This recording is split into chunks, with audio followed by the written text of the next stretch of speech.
If you can all please slowly rise.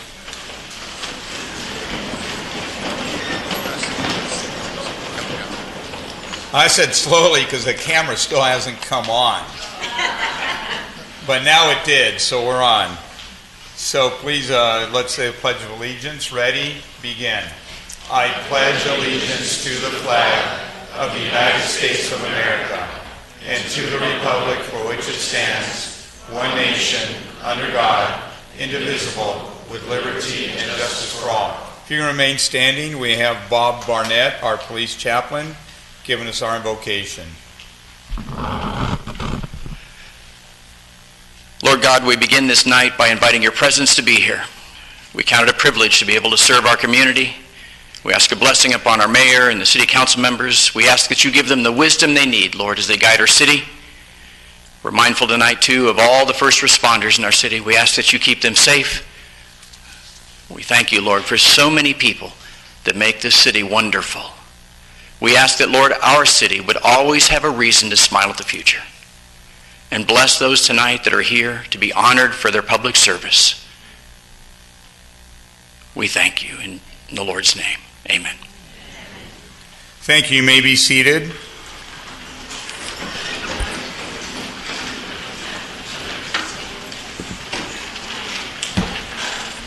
We're going to do some brief presentations, but soon thereafter we're going to jump right into the Centennial Park, Rancho Santel Community College item. I know there's a lot of folks here. I don't know if everybody's going to speak or if you have something coordinated. Something coordinated would be preferred. Reuben Smith, I don't know if you're here. I know I heard earlier that right there. So you're going to coordinate the speakers? All right, you got it. So let us do a few presentations, and then we'll come to your item. First, we're going to start with the proclamation that I'm going to do, talking about the Childhood Lead Poisoning Prevention Week. So whoever is presenting that, come on down, and after that will be Mayor Pro Tem Villegas.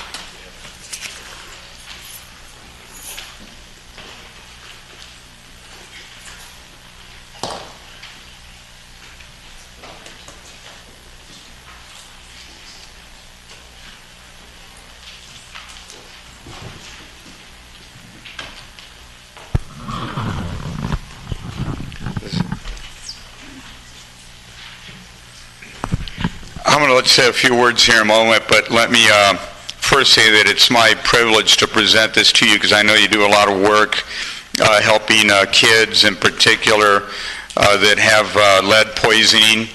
I know sometimes they may not look sick or act sick, but they can be.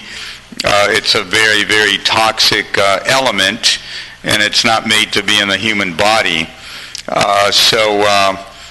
Would you like to say a few words, and I'll present this to you momentarily. Absolutely. So, Mr. Mayor, esteemed council members, thank you so much for partnering with the Orange County Healthcare Agency to promote public awareness about this most important preventable environmental threat to children.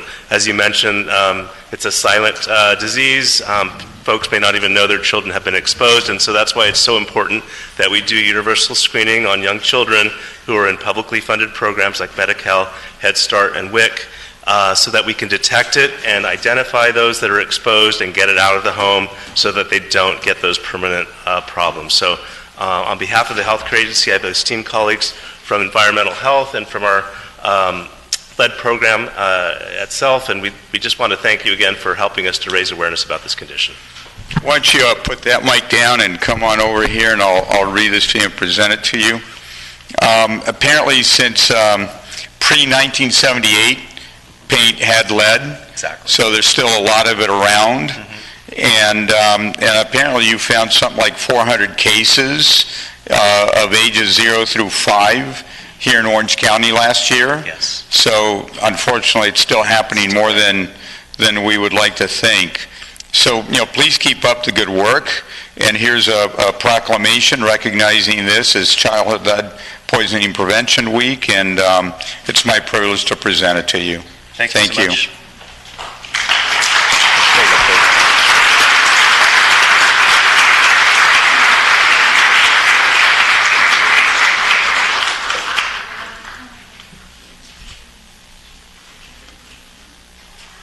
got to coordinate the photo here. I'm kidding, but Mayor Pro Tem, you're on.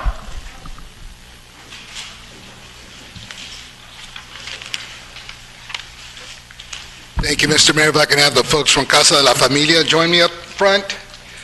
Today we are recognizing the National Domestic Violence Awareness Month, like we do every year. Thank you, ladies, for joining me. Good afternoon. Good evening.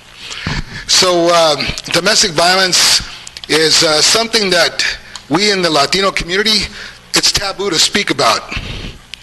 It's terrible. You know, we have these things that happen at home. They're very sensitive situations, and it affects everyone. You know, children that are affected by these things, you know, if you don't get professional help or any type of help that could better the situation, you know, you send these kids to school and then you expect them to do well.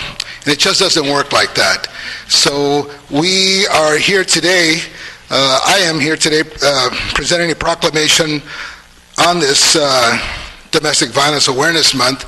And I ask our friends over at Casa de la Familia, who are here in Santa Ana, to join us because they provide many, many services. I'm about to ask our friends here to speak a little bit about what they do over at Casa de la Familia. Thank you. Buenas noches, good evening. My name is Gabriela and I'm the Communications and Development Director at Casa de la Familia, and I'm here with Candice Rodriguez, one of our therapists at Casa de la Familia, una de nuestras terapistas en Casa de la Familia. We've been in Santa Ana for over 22 years. We're over on 4th Street. Estamos en la calle 4, tenemos aquí más de 2 décadas y estamos para servirles cualquier persona que ha sufrido violencia doméstica, no tan solo la víctima, pero toda la familia. We provide services not only to the victim, but to the entire family. That's why we're called Casa de la Familia, or CDLF Counseling. So we're here to support you and your family. Please give us a call. All of our therapists are bilingual. And would you like to say a few words, Candice, or are you good? Well, I'm very honored to receive this proclamation on behalf of Casa de la Familia. It is very empowering to see the growth and just getting domestic violence survivors to come to our agency and receive those services. I do home visits and I also see clients at home. So again, that journey of healing, it is very necessary. As sure Mr. Villegas was saying, it is very hard for children to just go to school not thinking about what is going on at home. So if you know of anybody, just refer them over. Thank you so much. Just real quick, Councilman. I'm so sorry.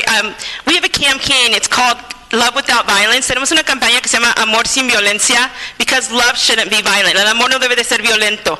Entonces, si escuchan eso o saben de alguien que está sufriendo violencia doméstica, también tenemos grupos de apoyo. We also have support groups for women at Casa de la Familia at no cost. So please feel free to give us a call. Thank you.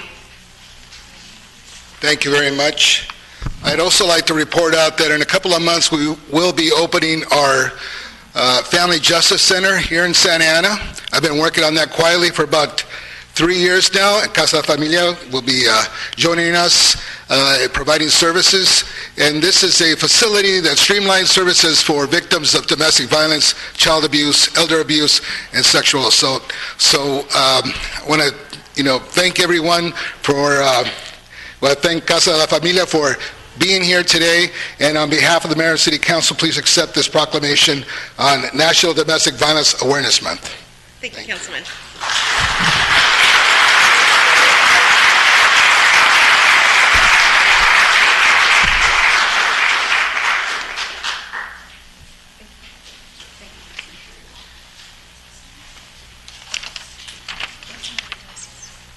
Councilmember Iglesias.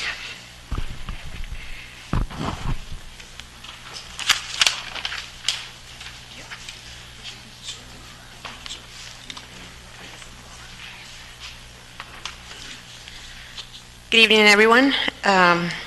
So it is my honor today to provide this proclamation recognizing Fire Prevention Week. As you all know, fire is a serious public safety concern, both locally and nationally, and homes are where people are at a great risk from fire. U.S. fire departments respond to an average of 355,400 home fires per year, resulting in an annual average of 2,560 civilian fire deaths. Newer homes are built with lightweight materials that burn faster than older home constructions, with many of today's products and furnishings producing toxic gases and smoke when burned, making it impossible to see and breathe within moments. So these conditions contribute to a much smaller window of time for people to escape a home fire safely, and with people having as little as 1 or 2 minutes to escape from the time the smoke alarm sounds. So the 2019 Fire Prevention Week theme is "Not Every Hero Wears a Cape." Plan and practice your escape. So effectively serves to educate the public about the small but important actions they can take to keep themselves and those around them safe. I don't know if you all know, but Mayor Pro Tem Juan Villegas, he serves as the board for the Orange County Fire Authority. And due to prior, he wasn't able to make this presentation, as you know, because he just made the other one. So as council members, we're only allowed to do one. So I had the honor to provide it to you, Chief. So with this said, I am providing this proclamation to the Chief, and for him to be able to tell us a little bit more of, what they do here in Santa Ana. As you all know, there are first responders, and I'm very honored that you're our chief here in Santa Ana, and I know that ever since I've been here, you've always had an open door policy, and I know with the community, you also extend that invitation to them. So if you want to share a little bit more, I would really appreciate it. Thank you. Good evening. I just want to echo what Sissy Iglesias was saying, in the sense that what we ask everybody to do is make sure you have a working smoke detector and to know at least 2 ways out, and to check your smoke detector. People always think that you're going to have a lot of time to get out of a burning building, and that's not the case. Just like she said, you have about 1 to 2 minutes, and the working smoke detector is going to allow you to have that time. If you don't have a working smoke detector, you can contact the Fire Authority via ocfa.org, and we will come out to your residence and we will install it at free of charge, no cost. We also ask that if you see one of our fire trucks and they're not in the middle of an emergency, if you want to have a question with them, please feel free to talk to them and ask them things, and they'll also have smoke detectors that we can install at your residence too, again at no cost. All of our fire stations are open. Understand, though, that our firefighters work 48 hours on, and so they can come see you, and they can also have you come to the station, but they're always at work. They never take a break, so if they have to go on a call, we hope you understand. Thank you.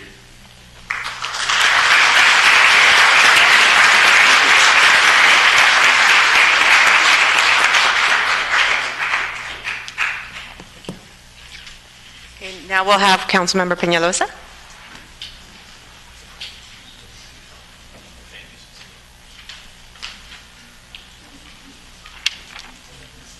Good afternoon, ladies and gentlemen. I'm here with the Consulate of Mexico, Mario Cuevas, here to recognize, on behalf of these 1960s microphones falling over, to recognize the National Hispanic Heritage Month. National Hispanic Heritage Month is from September 15th through October 15th. So in good old Mexican Hispanic fashion, I waited till the last day to really come in here and recognize Hispanic Heritage Month. So we celebrate the culture and traditions of those who trace their roots to Spain, Mexico, and the Spanish-speaking nations of Central America, South America, and the Caribbean. September 15th is the starting point of this month-long observance, as it is the anniversary of independence of 5 Latin American countries: Costa Rica, El Salvador, Guatemala, Honduras, Nicaragua, Mexico, and Chile. Those were 7, but they also celebrate their independence during the first week of the celebration on September 16th and the 18th. Hispanic Heritage Month gives us a formal opportunity to recognize and honor the significant contributions the Hispanic community has made to the United States and the city of Santa Ana. Standing before you here to accept this proclamation is the Mexican Consulate of Santa Ana, Mario Cuevas, serving our Hispanic community through resources, education, and information. We wish to honor you for your hard work with this proclamation. So thank you, muchas gracias por todo lo que hace por nuestra comunidad. Y, quería presentarlo with this proclamation on behalf of the city, Hispanic Heritage Month from the city of Santa Ana. You could hang up at the consulate. And this is just to,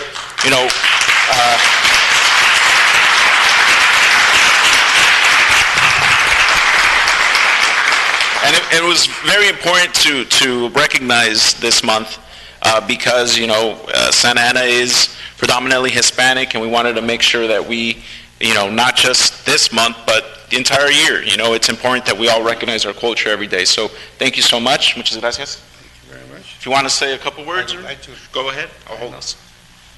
Buenas tardes, noches. Sé que tienen una sesión muy importante con muchos temas. Voy a tomar tres párrafos nada más para compartir con ustedes. Good evening, everyone.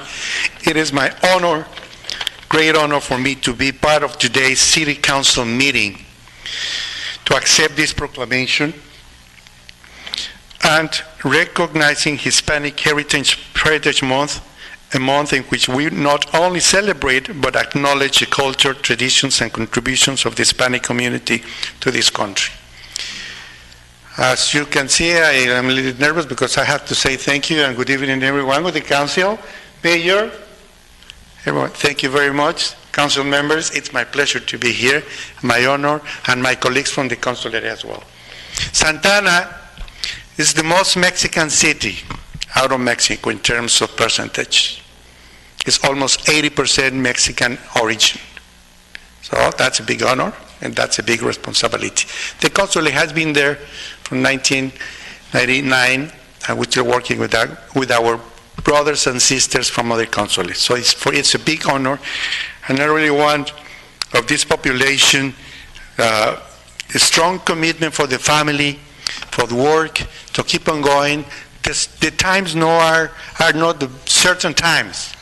Los tiempos no son los mejores, pero trabajemos juntos para mejorarlos y siempre unidos en esta gran ciudad que es la capital del condado, nuestra gran ciudad, una de las dos más grandes del condado. Así que es un gran honor para mí, and I hope this proclamation encourages the community to join the national celebration of the values, achievements, and contributions of these outstanding men and women to this nation and this big city. Thank you very much. Muchas gracias. Es un honor y mucho éxito en las deliberaciones. Que salga todo bien.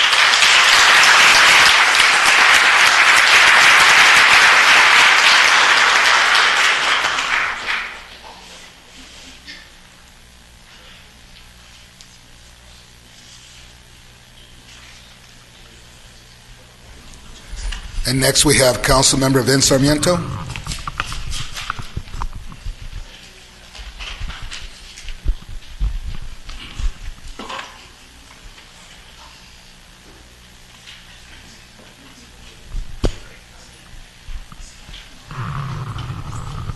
I think dropping the mic was a hint for me not to speak, right? Is that what it was? Well, no. Before our consul leaves, I just wanted to say muchas gracias por todo lo que hace, señor cónsul, de parte de todos nosotros. Es un representante que tenemos mucho orgullo en usted y todo su personal que están aquí acompañándolo. Entonces, un aplauso bien fuerte otra vez.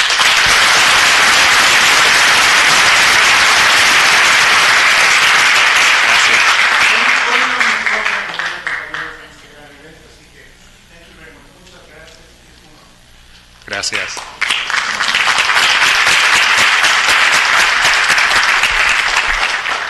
So from some good news to even better good news. So I have the honor of recognizing two gentlemen who are from Segerstrom. So did everybody see the backpacks here? Raise one up, Mayor Pro Tem. They're from what school? Segerstrom. And so it's got water bottles in there. It's got I think it's got a T-shirt in there. It's got the towel. So when they play, we're all going to go out there and wave our towels. So Frankie Gonzalez and Carlos Queseda. Frankie is a high school counselor, and Carlos is a district safety officer over at Segerstrom High, and they are personally responsible for what's called a Road to a Better Future Scholarship Car Show. And what this is is basically their way to give back to the community and do their part to provide student support when they graduate. So a lot of folks that work at schools and work with kids and are employees, they just figure you're going to clock in, you're going to clock out. Not these two gentlemen. These two gentlemen a few years ago decided to take it upon themselves to raise money, to dedicate themselves to work with parents, booster clubs, campus clubs, and raise more than $10,000 in scholarships for these students. Let's give them a big round of applause.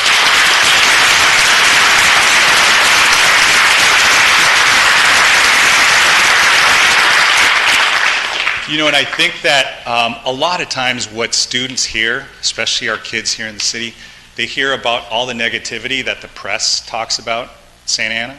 They see things that are, things that really decay a person's, outlook and their confidence and their trust in the area and the city that they live in. Stories like this need to be told more because they happen all over town, and we just don't speak about them enough. So to the extent that this is one isolated case, I know it's taking place all over the city, but they're doing an exceptional job to inspire others to do just as much.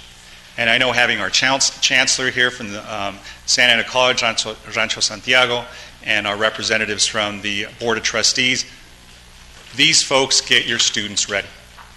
And they send them and get them ready for four-year colleges, for doctoral programs, and it's just an amazing, amazing group of folks that we work with. And it starts here when they see folks sometimes and students at their most vulnerable, who are going to be graduating with very little money, very little support sometimes because our families are challenged, and they take it upon themselves to make sure that they're going to be leaving not only with some money in their pocket, but with the love and support of folks from their campus that they're graduating from. So I don't want to speak much more. I want to turn the microphone over to these folks so they can go ahead and talk to you a little bit more about what inspired them to do this, why they do it, and what the families say about this, because that's the beauty, because they hand these things, they hand these scholarships to the students, but the parents and families are the ones who are really grateful for that. So Carlos and Frankie, in any order you guys want to come up, the microphone is yours. Thank you.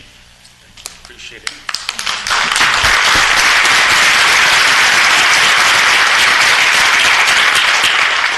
First of all, I want to say thank you for this recognition.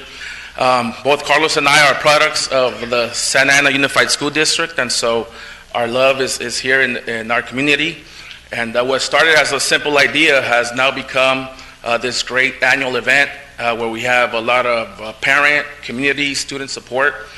Gives students and the boosters an opportunity to raise money for their clubs. And what better than to make an event that's part of the culture, part of the community. And so we have a lot of love for our community and our students, and hopefully we can continue to have this event every year.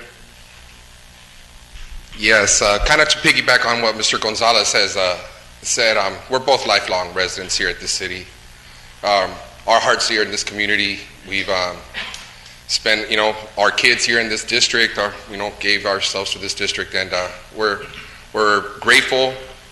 We're overjoyed to be here, seeing our fruits of our labor kind of come to fruition.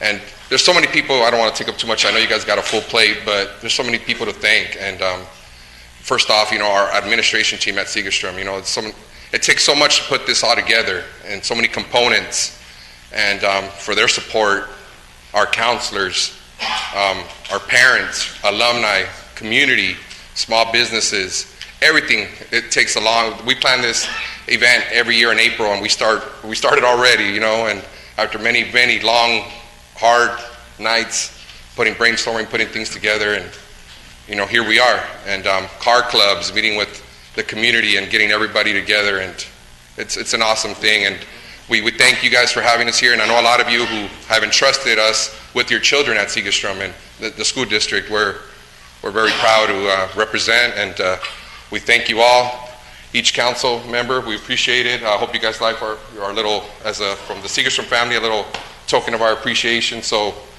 we look forward to, we come a long way, but we got a long way to go, and we look forward for your support in the future, and we invite you all come see us and visit us sometime in April for this car show. It's a beautiful thing to see all kinds of people from all walks of life, all coming together for a good cause for our kids. And that's all I got to say, and we thank you, and have a good night.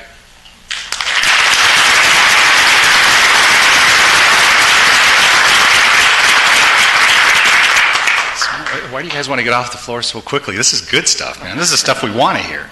So I want to just give you a couple of certificates of recognition on behalf of a very grateful city for everything that you do, for all that you've done, and everything you're going to continue to do. So this is for Frankie Gonzalez in recognition of your outstanding contributions to the community. Frankie, thank you so much for everything that you do.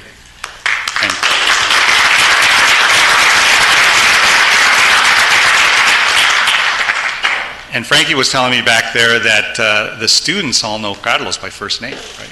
So he knows the students by first name. I think they probably know you by first name too. But this is also for your hard work and the way you've put it so eloquently, that the administration is also behind you guys there. And that makes it so much easier for you all to do what you do, which is to help students. So this is for you, Carlos. Thank you. Keep it going. I already committed myself to go to this year's award-winning scholarship benefit that you're going to have. So count on us there. The city's behind you. The city loves what you do. Congratulations.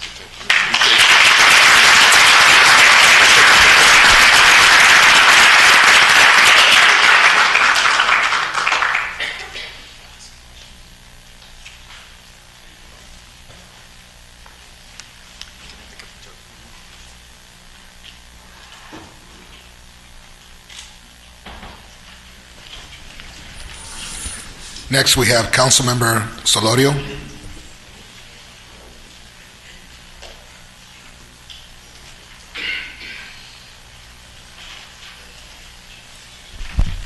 Thank you. It's always a little hard following Councilmember Sarmiento, especially if he's recognizing, children and student efforts and great individuals like we have. But Councilmember Sarmiento is also here in spirit, in that for this presentation regarding water, because I serve on the Metropolitan Water District Board of Directors, and Councilmember Sarmiento serves on the Orange County Water District.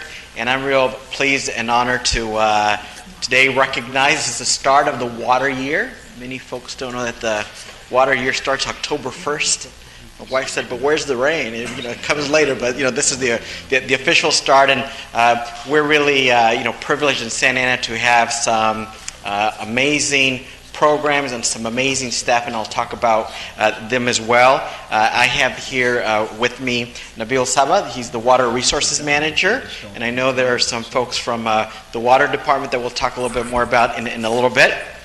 But first a little on water itself. We're about 3 years from the historic and horrible drought that we had. We did survive that, but we actually start this water year with the surplus. The state reservoir water storage averages across California have increased. Some have increased as much as 40% in the reservoir compared to a year ago. So all that rain we got last year was good, and we now have more and more capacity to store that. Although changes in weather play a role, managing our water responsibly also involves having good infrastructure, wastewater systems, and water conservation efforts. They're all critical. Many of us like to say it's not about using less water, but wasting less water, and that's an important priority here in the city as well. Our city, because it includes a water department, maintains facilities and runs programs with the most efficient and cost-effective methods and best practices in the industry.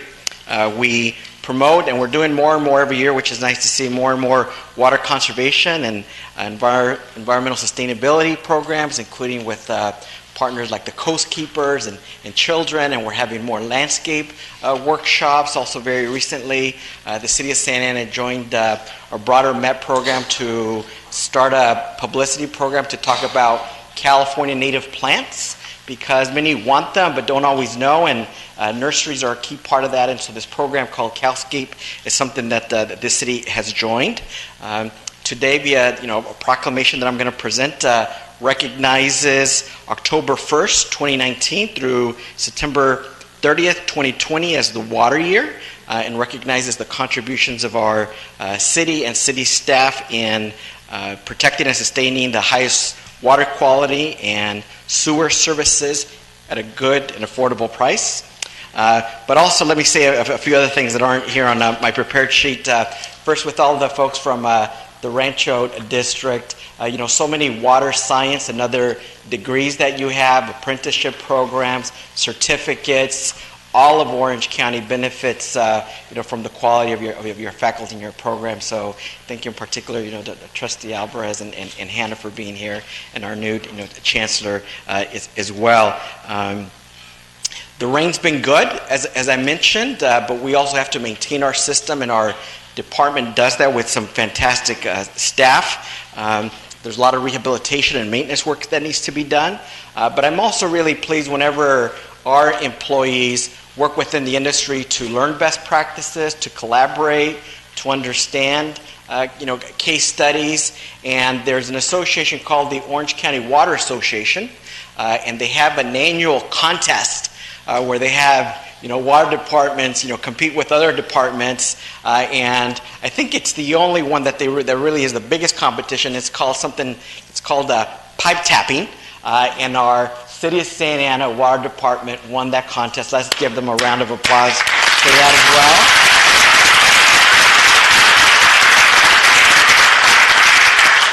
I know Caesar's here from the Water Department. If there are others from the Water Department, if you could raise your hand.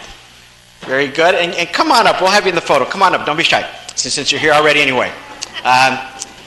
So I will have Nabil talk a little bit about our water system and talk about this great contest that our employees won. Come on up. Let's give Nabil a big round of applause. A little shy, but he's excellent.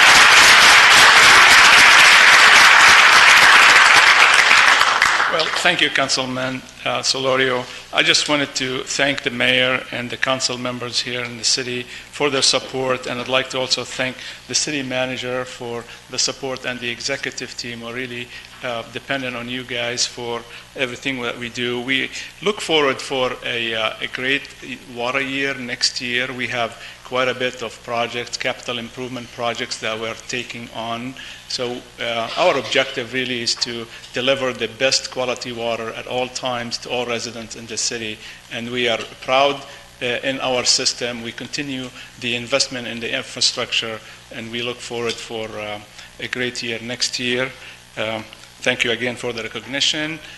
We also, the pipe tapping competition is a competition that really entails these guys going on tapping into a water line pipe under pressure the fastest way they could.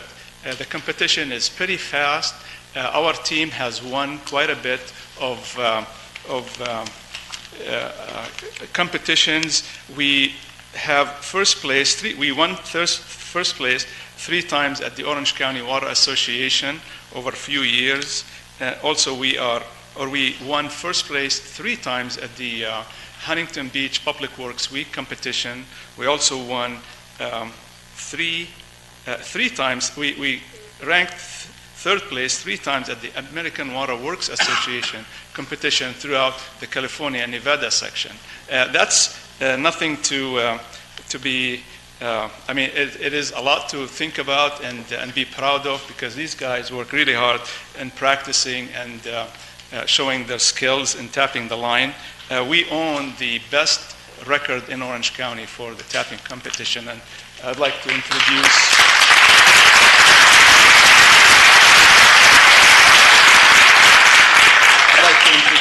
Enrique Reynoso, Philip Ramirez, Robert Gonzalez, and Vince Lopez, and Cesar Barrera from the team, and just thank you, and we're pretty proud. Thank you.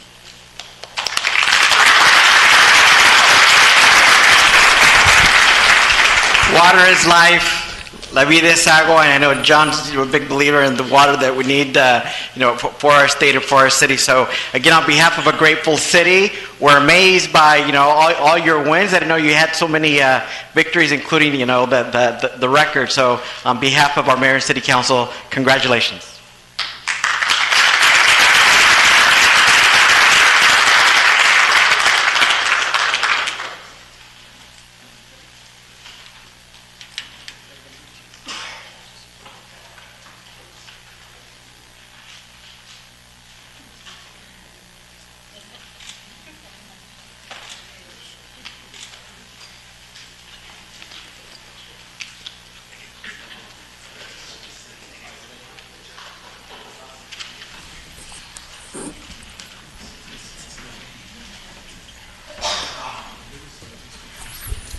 some great Councilmember t-shirts. Peñalosa, why don't you tell folks what we're talking about, because they might be wondering.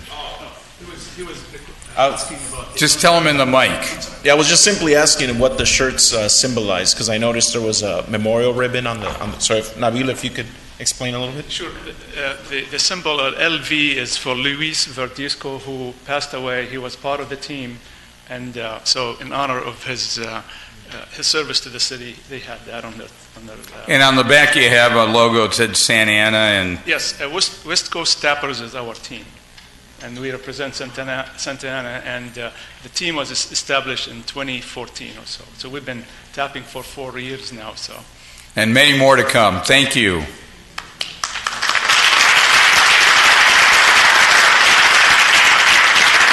Okay, now we're going to take our agenda out of order. We have a lot of speakers that want to speak on the Rancho Santiago and Centennial Park. What items? I know there are 2 items, Madam Clerk. What are the 2 items? 75B and 75C. So I'm going to bring them both up to our attention at this time. Yes, Mayor Pro Tem? Not yet. We're just going to take this item first. Is there a presentation by staff?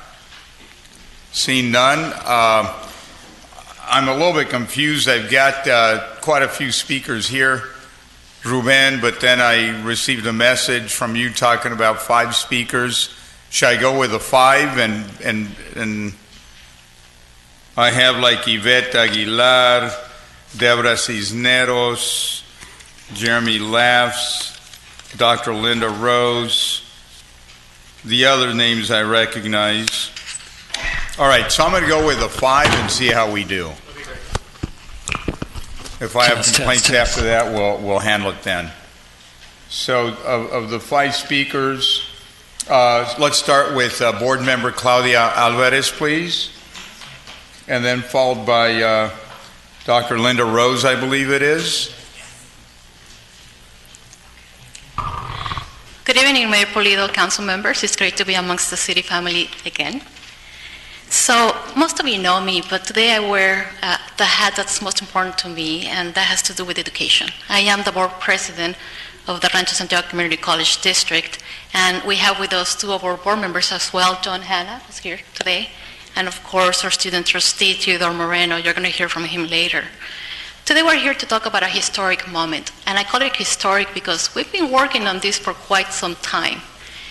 This was created back in 1979 when I was only a small child, and I know I still look 29, but I actually benefited from the education given to my mother back then, back in the early 1980s at Centennial Education Center.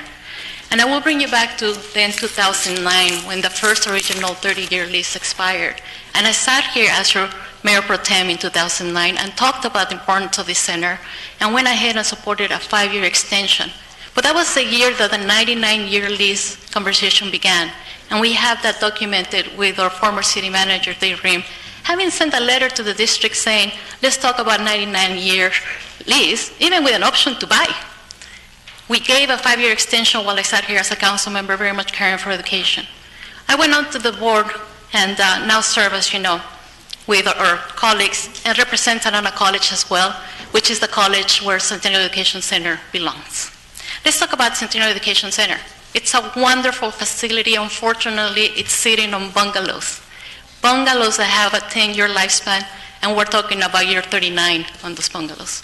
Our students deserve so much more than that. Our community deserves so much more than that. And I know you have been supportive, and that's why we're here today, and that's why it's so historic.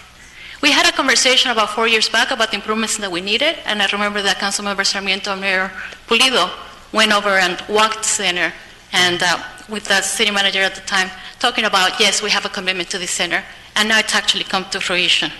And all along, throughout all this time, serving 10,000 students a year. But as I also indicated to you, it's also personal because I think each of you could think about someone you know that started their education at Centennial Education Center. I know that Councilmember Peñalosa has shared a story with me about that, and hopefully he shares it today. But we have a lot of different great success education stories to tell in this city. And that's why it's important that we go ahead and finally build the state-of-the-art facility this community deserves. Today you're going to hear from our president at Santa Ana College, Dr. Linda Rose. You're also going to hear from one of our students at the Centennial Education Center. You're going to hear from our student trustee. And finally, you're going to hear from our wonderful new chancellor, who's going to close it up for us. And at the end, you're going to be convinced that, in fact, we need to get this done. Thank you so much, and great to see you all again.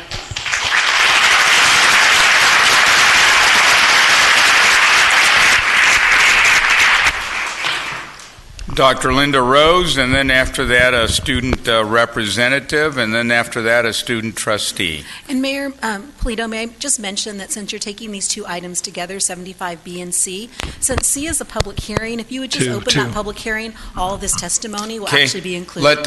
Let's formally open up 75C, which is time and place for the public hearing on this matter involving Rancho Santiago Community College and Centennial Park. Thank you. Please go ahead. Good evening.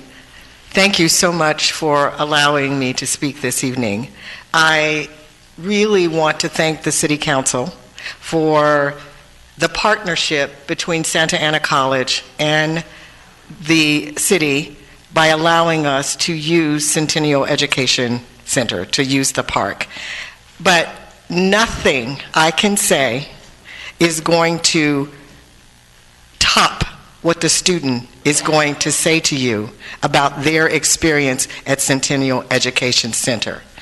That center has changed hundreds of thousands of lives in 39 years, many thousands of lives. And we want to continue along that road by helping community residents who are interested in coming to Centennial Education Center for ESL classes, for to earn their high school diploma, as well as some of the career technical programs that we have at the center now. So we are doing many things to change the offerings that we have at the center to improve the lives of community residents. So I just want to say thank you again, and I really want to yield the time mostly to this young woman who is going to come up here and speak about her experience at Centennial Education Center. Thank you. Thank you.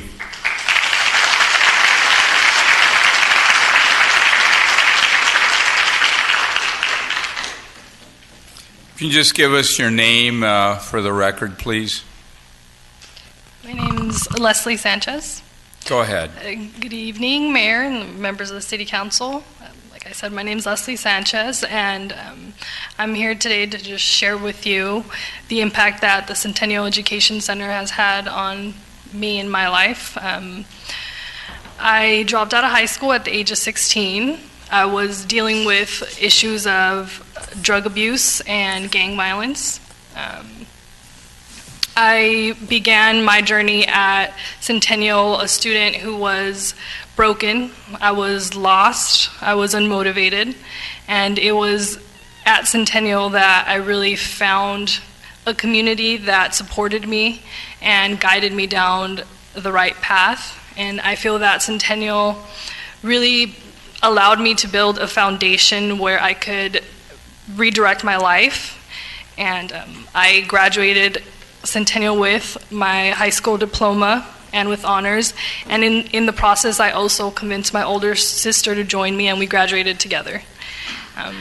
I stand before you not only a graduate of Centennial but also a graduate of Santa Ana College and future alumni of University of California, Irvine. And I really just want to thank you guys for taking the time to hear me out. I know that I'm just one, and I mean, you see behind me there's countless others who also show their support, and I just want to thank everybody who came here today, and I thank you guys for taking the time to vote on this agenda. Thank you. Thank you.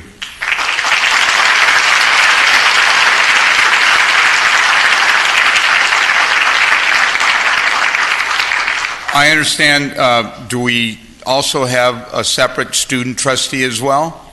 So let's hear the student trustee, and then I think the Chancellor, Marvin Martinez, will speak after that.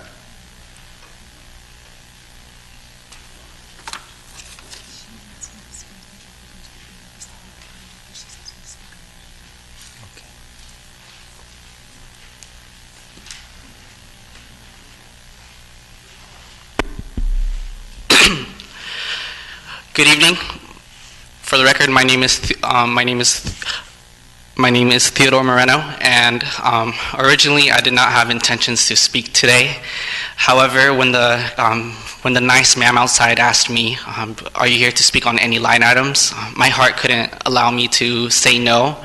My admiration for my students that I serve in this community college district is very strong. I'm just so inspired to just think of how far many of these hundreds to thousands of individuals have come in their lives by the benefit of this school of continuing education. It is just remarkable to believe that we have such a great opportunity in this city. We have such a beacon of hope when at times we feel that this world is without hope. We feel that all is lost. We feel that there is no room to improve upon ourselves or for our fellow man or woman. However, this continuing education center is that light to this world. I've always been asked by my fellow leaders in my life, to those who inspire me, to always recognize that when God gives you an opportunity to speak of good news, don't discount that opportunity. Reach out to those of which you can, and just to express as much as you can of that good news. And that good news is the School of Continuing Education.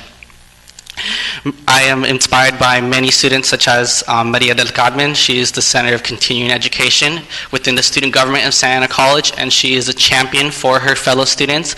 And it is very, very great to just listen to their stories.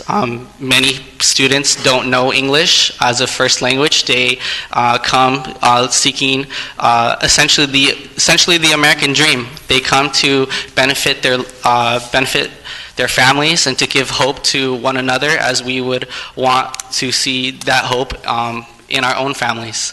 And so I'm here to just champion for this approval of this lease, so that we can continue inspiring the future generations in the city of Santa Ana, the most beautiful city in Orange County, if not the world. And I hope that you can agree that it is that as well. Thank you for your time. God bless, and take care. Thank you.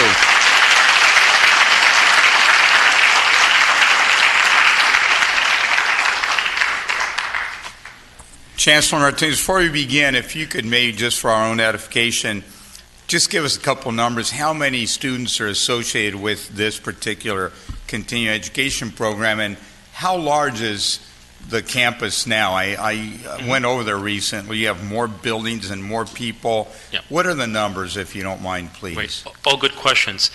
The program serves 10,000 students per year. 8,000 of the 10,000 students are Santa Ana residents. And it exists in a land, a property, I believe it's 2.5 or 2 3/4 of property, and that's where we have our campus. It also includes the parking area that of course the students also use. That's where they park their cars. And against other facts, it's been around since 1979. And so it's been nearly 40 years, of course, in existence. And on the main campus, how many students are there currently? On the main campus, it generates around 19,000 FTS, which basically results in nearly 24,000 students. Thank you. Yes. Good evening. I'm Mayor Pulido, Mayor Pro Tem Villegas, members of the City Council, and also City Manager Ridge. I want to thank you for giving me the opportunity to give a few words to all of you today. First and foremost, I want to thank the City Council members for giving an opportunity to meet with me and to give me the opportunity to talk to you about this really important community resource. I also want to thank City Manager Ridge. She is wonderful, wonderful, a pleasure to work with. And, I think that, what we put together here for you is a lease that in many ways represents a partnership between the Rancho Santo Community College District and the city of Santa Ana. As you look through it, we try to look in many ways possible, how does this center support the needs of our students and at the same time support the needs of the residents of the city of Santa Ana? So when you look through the lease agreement, you'll notice a number of areas where we've done that. An example, we would love to look at, we're looking to develop a library, a branch library. It'll be a joint usage. I understand the need for libraries is a need, of course, in our city here in Santa Ana. We're very happy to construct a library that will meet the needs of our students and to construct a library that will meet the needs of the residents of the city of Santa Ana. We've also included a community room, which could be used by residents, by neighborhood councils, by homeowners associations, so also used for meetings. Also, we included some recreational rooms, so we can offer community service courses, recreational courses, from Zumba to yoga and others, so that we can really support the needs of our community. So again, that's been our approach. I want to conclude also by letting all of you know that we are committed to building and supporting this facility. Of course, in the lease, we talk about a potential bond that our Board of Trustees are considering, and in the bond, we are budgeting $50 million in order to support the Centennial Education Center. I want to share with you that we're committed beyond that. So what is it that I mean by that? Well, what happens if the bond measure does not pass? Well, I'm here to share with you that we're committed even if it doesn't pass. If it doesn't pass, we will finance, we will find the dollars in order to maintain our commitments to what we want to build there. So I do want you to feel reassured that even if the bond does not pass, we're committed to building and making that into a state-of-the-art facility. So on that note, I want to thank you for your time. Thank you very much, Ms. Chancellor.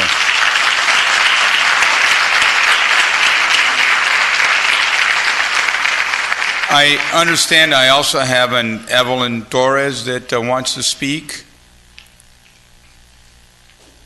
Seeing no one. She might be outside. Well,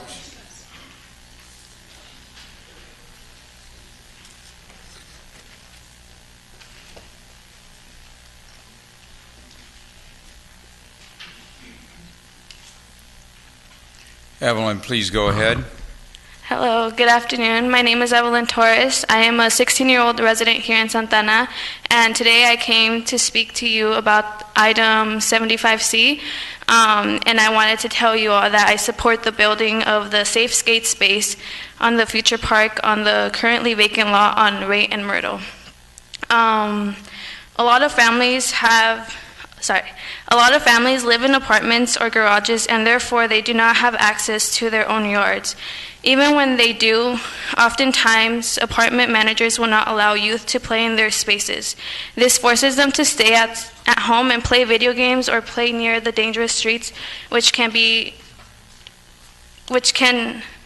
not help their health or well-being. This is a problem because compared to neighboring cities, they have more than 2 safe skate spaces for the youth, rather than here we only have one on the west side, which doesn't give access to the youth who are on the other side of the city.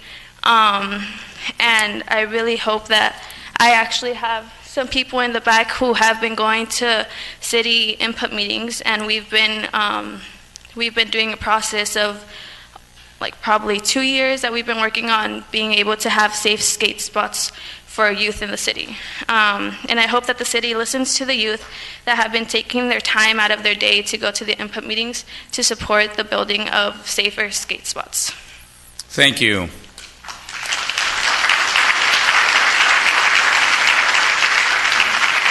Okay, I'm now going to bring both actions to City Council for comment and consideration. Comment, Councilor Jose Solorio. Thank you, Mr. Mayor. I'm very supportive and prepared to move both items, but wanted to also say a few things. First, your students are our constituents, so there's a lot of them and well served, and the quality of the programs is outstanding. So that's number one.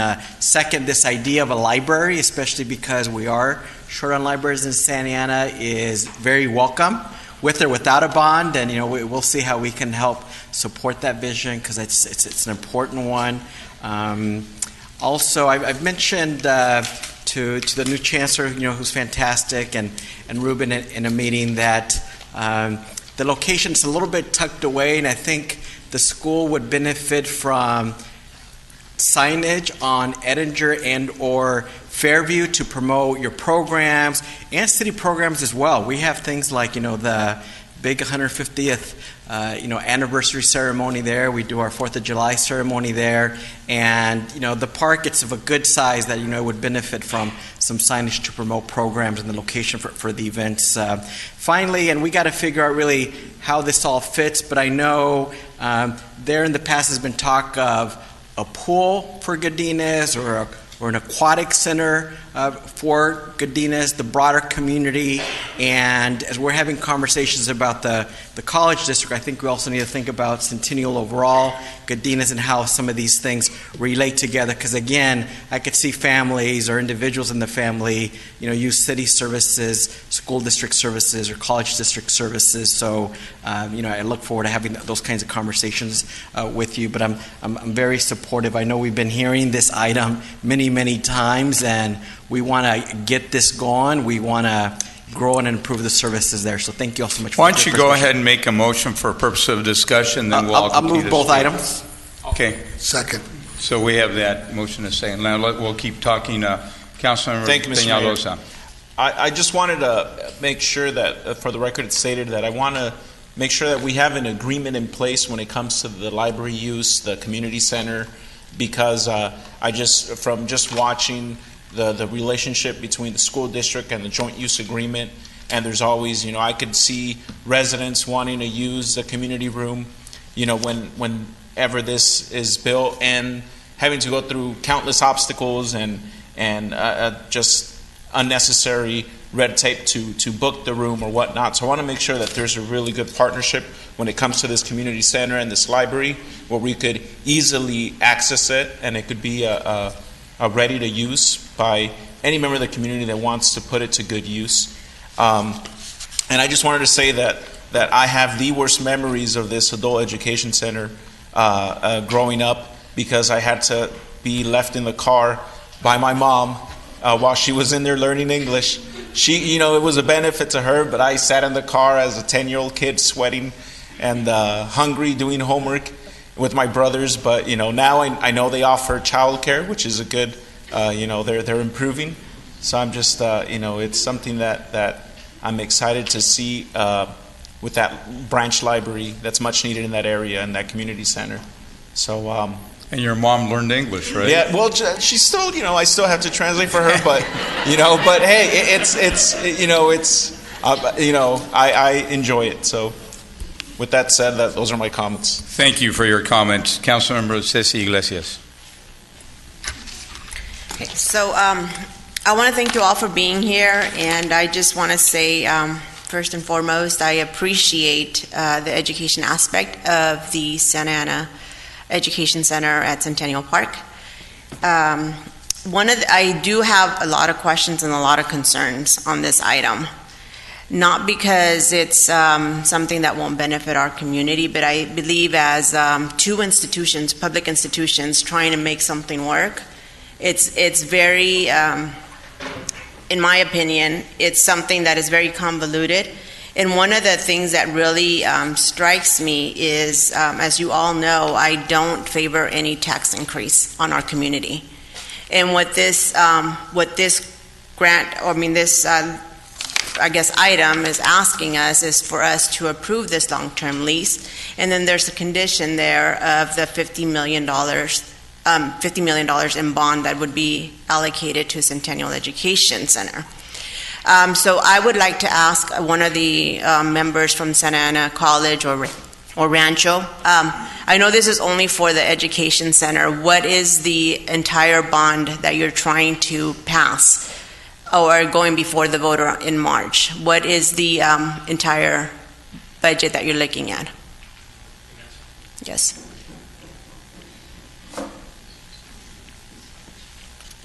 Good question, Councilmember Iglesias. The total amount of the bond that we're looking at right now is $450 million.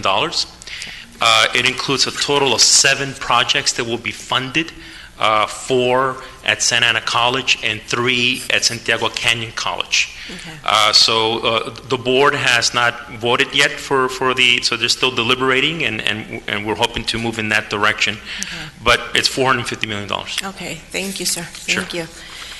So, with that explanation, as you all know, the city, Rancho Santiago Community College District has gone before the voters in 2002. They went before the voters for Measure E, and that was an amount of $317 million, 2002. And then repeat again, history, 2012, $198 million.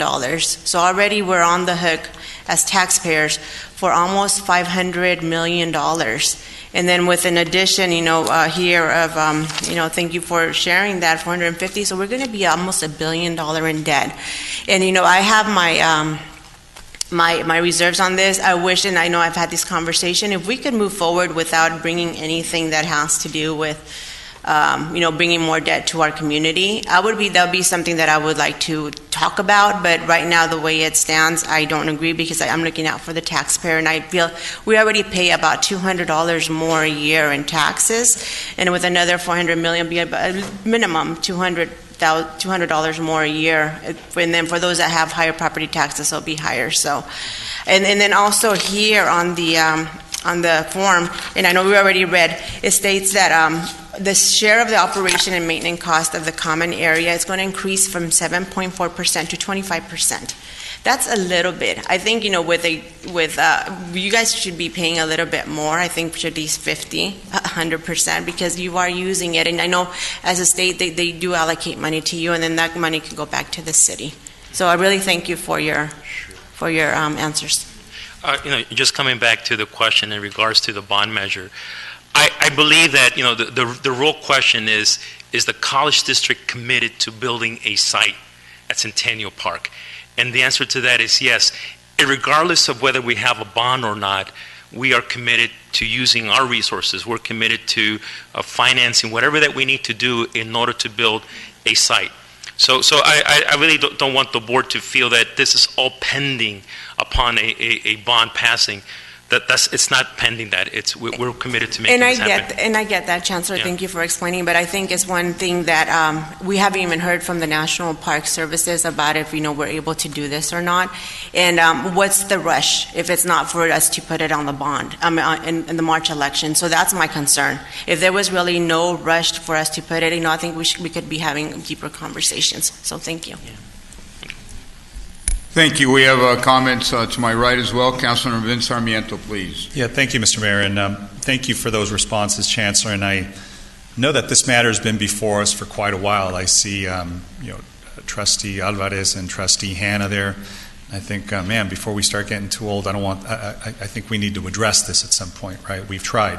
And so, I want to thank you for something that we did in the past while we had a different council. There was some conversion of lands that were made, and a lot of folks, in the past have spoken about there being a net loss of open space and park space for our families, and the fact that the satellite campus is occupying part of Centennial Park. Well, we got more than 2.5 acres of new park space in the city as a result of this relationship, and one of them is the Pacific Electric Park on McFadden, and a park on 6th Street that we're going to be cutting the ribbon on very soon. So just so we know, and just so we're clear, there hasn't been a net loss. In fact, we've been able to open up some pockets of space in the city where our families, who are living in some very densely populated areas can have a chance to have some open space for their children.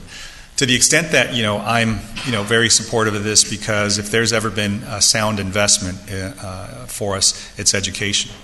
And I trust the will of the voters to be able to make decisions on their own. We're not going to obligate anything. An assessment isn't going to be imposed on them. The bond is simply a question that's going to be put before them. And I think, as they've done in the past, the voters will speak loudly and clearly that they know that education for their families, whether it's youth, whether it's seniors, it's an important priority for us, and it's something that I think we all value. So the only question I had for staff, and maybe for the city manager to address, is I know we've spoken about lease terms, and I think there was 99 years that was proposed. I know we're coming off a 30-year lease, and then I know 50 was proposed. Any reason why we landed on 85? It just sounds a little arbitrary, or was that is there some science to that? There actually is, council member. So one of the things we wanted to do, and we need to correct the date on it, but what you're doing tonight is you're approving the lease in substantial form, and I can still work out some of the details with the college district. We were attempting to pick the end date that coincides with Godinez lease on the property. So individuals 80-some years from now, it won't be me, can figure out they'll have all of that land in play at the same time. So that was the rationale for the length. It provided enough time to make a substantial investment on the district's part, and then it did coincide with the other lease on the property. Great, thank you for that. Well, hopefully it's not any of us in 80 years, but the other question was, I know there's some contingencies on this, obviously, and the National Park Service to go ahead and approve, and finally, just in the event that there's failure to perform, not because the bond doesn't pass, because I believe that what the Chancellor said, that there's a commitment that's made irrespective of the conclusion of the bond, but to the extent that maybe things happen, right, and there's a failure to perform, is there a reversion clause in the lease? Yes, council member. So the lease is conditioned on two things, really. It's conditioned on the approval from the National Park Service, which is the other item before you for approval to submit. And we've engaged in some really good dialogue at the federal level, so I'm confident that we are going to receive approval for that. It's also conditioned on them making a substantial investment in the property. If they were not to make a substantial investment in the property, we could shorten the lease term. Great. Well, I have full trust in the new Chancellor. Welcome, by the way. I don't think we ever formally welcomed you, but this is welcome to the city of Santa Ana. And to our trustees, thank you for all the work that you do. So I'm going to be supportive of this for all the reasons stated above, and as I've supported in the past. So those are my comments. Thank you. Thank you for the comments, Mayor Pro Tem. Thank you, Mr. Mayor. I just want to say thank you, Councilmember Peñalosa, for bringing that up about the agreement regarding this entity and the school. Yeah, we do need to have that pretty clear, because it is pretty tough sometimes dealing with the school district and the city and who is responsible for what and so forth. I also want to welcome the Chancellor to Santa Ana. Thank you, Mr. Martinez, and thank you for bringing this forward. And I also want to support what my colleague here, Councilmember Sarmiento, was saying. It's the will of the voters if a bond were to pass. It's not just one person, it's not even this council, or it's not the board. It's the voters of Santa Ana. They're the ones that make up the mind, and they're the ones that say yes or no. And of course, I second the motion on this, so I'm supportive, and thank you everyone for coming out. Thank you. I have a comment, and then I'll go back, because there's some additional comments to my left. I just want to say that I see an A-team here. I mean, Enrique, Ruben, John Hanna, Claudia Alvarez, the new Chancellor Martinez. I asked him, how come it's Marvin? Later you can ask him, but I'm so happy that you're here and what you're doing. And, Linda Rose. And I understand Councilmember Moreno's son was the young man that spoke earlier. So hello to Ted as well, please. And look, this is a great project. I want to thank our new city manager. Maybe she's not so new anymore. She's been here a few months, but she's still pretty new, and she's doing a great job. And I know she sat down with our attorney Ruben Smith, and they pounded it out, and it's what it takes sometimes, and they got it done.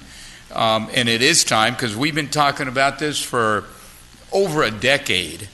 And it's tough to do sometimes, because it's easy to derail these efforts. But right now I think we've got momentum. It's the right thing to do. It's going to help tens of thousands of people. Your folks are our folks. It's really the same community that we're helping. And just seeing Santa Ana College get stronger and stronger and stronger, it's a great thing. It's becoming a better institution, helping so many people, with their careers, their jobs. Some are vocational, some go to four-year institutions. Just doing a wonderful job, and we're blessed to have you here in the city. So with that, I'm ready to vote yes, but we have a couple, a short comment from Councilman Peñalosa. Yeah, I just wanted to say that, with how advanced science is, I could possibly still be here. You guys can't. But I'll be 115, but I'll be... Anyways, I just wanted to point out that Congressman Correa also reached out, and he's very supportive of this a lease agreement, and so that's what it's going to take. It's going to take an entire community effort. So you have the support from Congress too. So there's that. So with that, just before I close the public hearing, I want to make sure I didn't miss anybody. Not missing anybody, come on down. And then after that, I'll call for a roll call vote.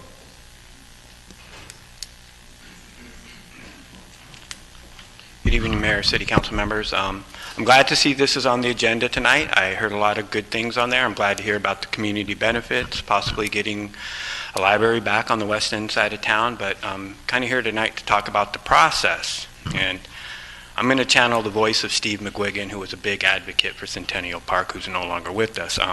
My concern with the process is if I didn't raise my hand, you would have never called my name here. I turned in the card to Mike, yet you asked those people if I couldn't speak. You took that right away from me. I had to raise my hand. And that's why I asked, does anybody else want to speak? I turned in a card, you held them up, and you asked them, so only you five are going to speak? You're speaking now. Do you want to keep going? No, what I want you to do is follow the process. This is a lease agreement. It should be a 25A under agreements. This is wrong. We're doing this the wrong way. This is a lease agreement for 85 years. There are several lease agreements before you tonight as 25A, B, and C. That's what this should be. We're not following the process. You've just heard the chancellor stand up say, it's 2.3, 2.5 acres. It includes the parking lots. I bet you city staff will disagree with what he just said. I'm not against this. I'm concerned we're not following the right process. The National Park Service has not given us approval. From my understanding, we've submitted 2 land swaps to National Park Service. They've denied both. Why? Because they don't want it here. They want open park space. We offered Rancho the 3 acres in the back of the park where the Santa Ana Fire Department used to be. We wouldn't be going through any of this if they took the 3 acres that is under a deed restriction that says educational purposes only, because it's under the Department of Education. Again, I'm very concerned we're not following the process. They said they're bungalows on the property. They're buildings. That's not right. All I'm asking you, wait till the National Park Service approves it, and then come back, make this a 25A, and do a lease agreement. But this is not the right process. If Steve McGuigan was here, he'd say the same thing. Thank you very much. Thank you. Does anybody else wish to speak? Seeing no one, I'll close the public hearing and bring it back to council. Those in favor? You want to speak? Come on up. Again, you're violating. Come on up. This is a Brown Act violation. Oops, I'm a little short. Thank you. Thank you for having me here. And this is my first attempt at, the whole council meeting thing. So I'm a new resident in Santa Ana, just barely 3 years. And I'm here to actually have a grievance that I want to make clear regarding the police department and their lack of enforcement of things that are going on one of the parks that are in construction right now on 6th and Lacey. It's not even finished. The park is not even finished. And there's people, not just children, but there are children going on this property, on the playground. There's people jumping off of our garages I live in an apartment complex right behind on the other side of the park. There's skaters on top of the garages, flying off of there into the skating rink, and even while the construction workers are there, they are there. They don't even abide by the trespassing laws. There's signs which one of my co-residents actually was instigating the whole process of putting the no trespassing signs on the fences because nobody was doing it. The construction workers weren't doing it, and every time I've called the police, my neighbors have called the police, nothing. They come out, but they don't do anything. They don't do anything. And I was told directly from the police themselves that there's nothing they can do. There's underage children, there's kids that don't even live in our neighborhood that are coming in carloads, unloading bikes, unloading skateboards, unloading scooters. All these people are just like doing whatever they want. And my concern is, I appreciate the police department in this town because when I have called them on other things prior to this situation, they have been there. They have been there.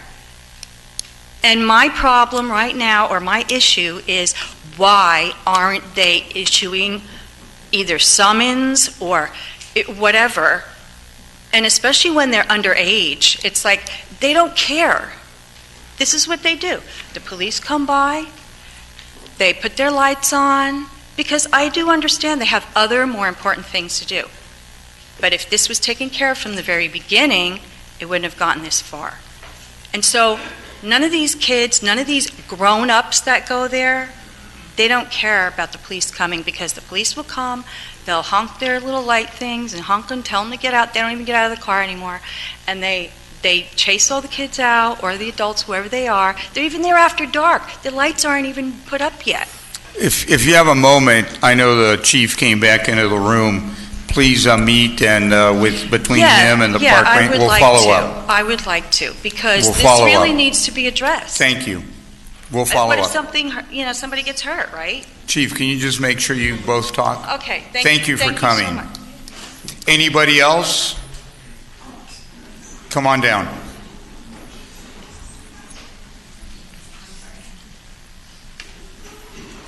Good evening, City Council. My name is Yvette Aguilar, and I'm here with my family and the next-door neighbor to represent our concerns as well as the concerns of additional 30 other neighbors who participated in a community petition we submitted to PlaceWorks and Santa Ana Recreations and Community Service Agency on September 19, 2019, opposing the skating area proposed on rate site Rancho Santiago College Replacement Park Project. We opposed having a skating area residing near our homes due to the reputation the skating culture carries and lack of police patrolling. Our neighborhood is not suited for young children and their safety. They would be exposed to potential vandalism, crime, and acts of violence. Local news reported a violent crime wherein Santa Ana resident was brutally beaten with a hammer and a skateboard at the Santa Ana Centennial Park in 2017. A skateboard was used as a weapon. Additionally, skateboards have been known to be used as weapons within its skating culture to settle quarrels. We worry that such behavior and ambience will be potentially occurred at the rate site if skating area were erected.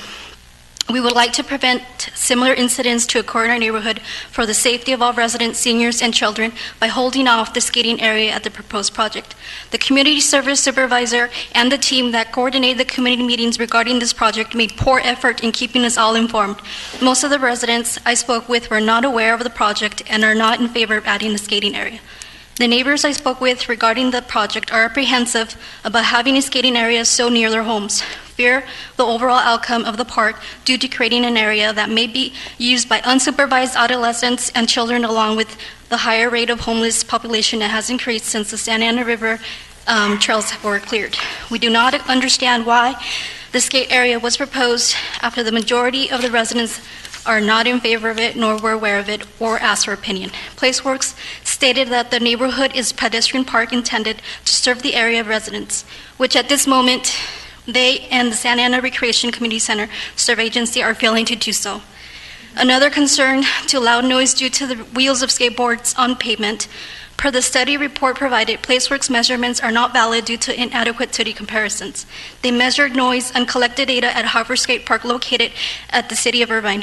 We are all well aware that both cities differ economically, culturally, educationally, and population. Santa Ana population surpasses Irvine's population at 335,000 residents, while Irvine stands at 266,000.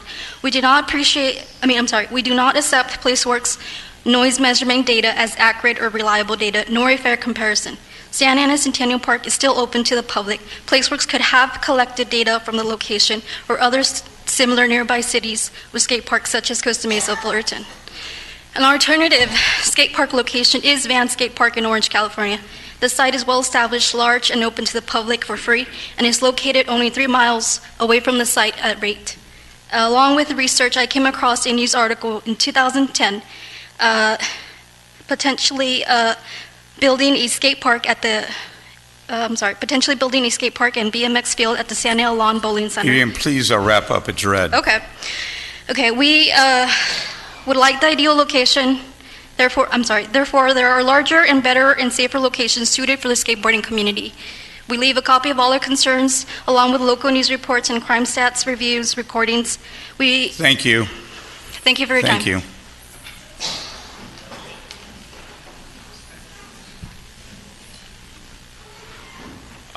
Claudio Gallegos, representing Congressman Lou Correa. Wanted to reiterate what Councilman David Peñalosa stated. The Congressman is in full support of the lease, congratulates the city on this great achievement. The Congressman himself was a former teacher at this site, and so it's got a special place in his heart. And he's glad to see that this is going to be a permanent fixture in our community. We welcome the Rancho Santiago Community College District, who has been such a great partner, and we are looking forward to see what the future brings.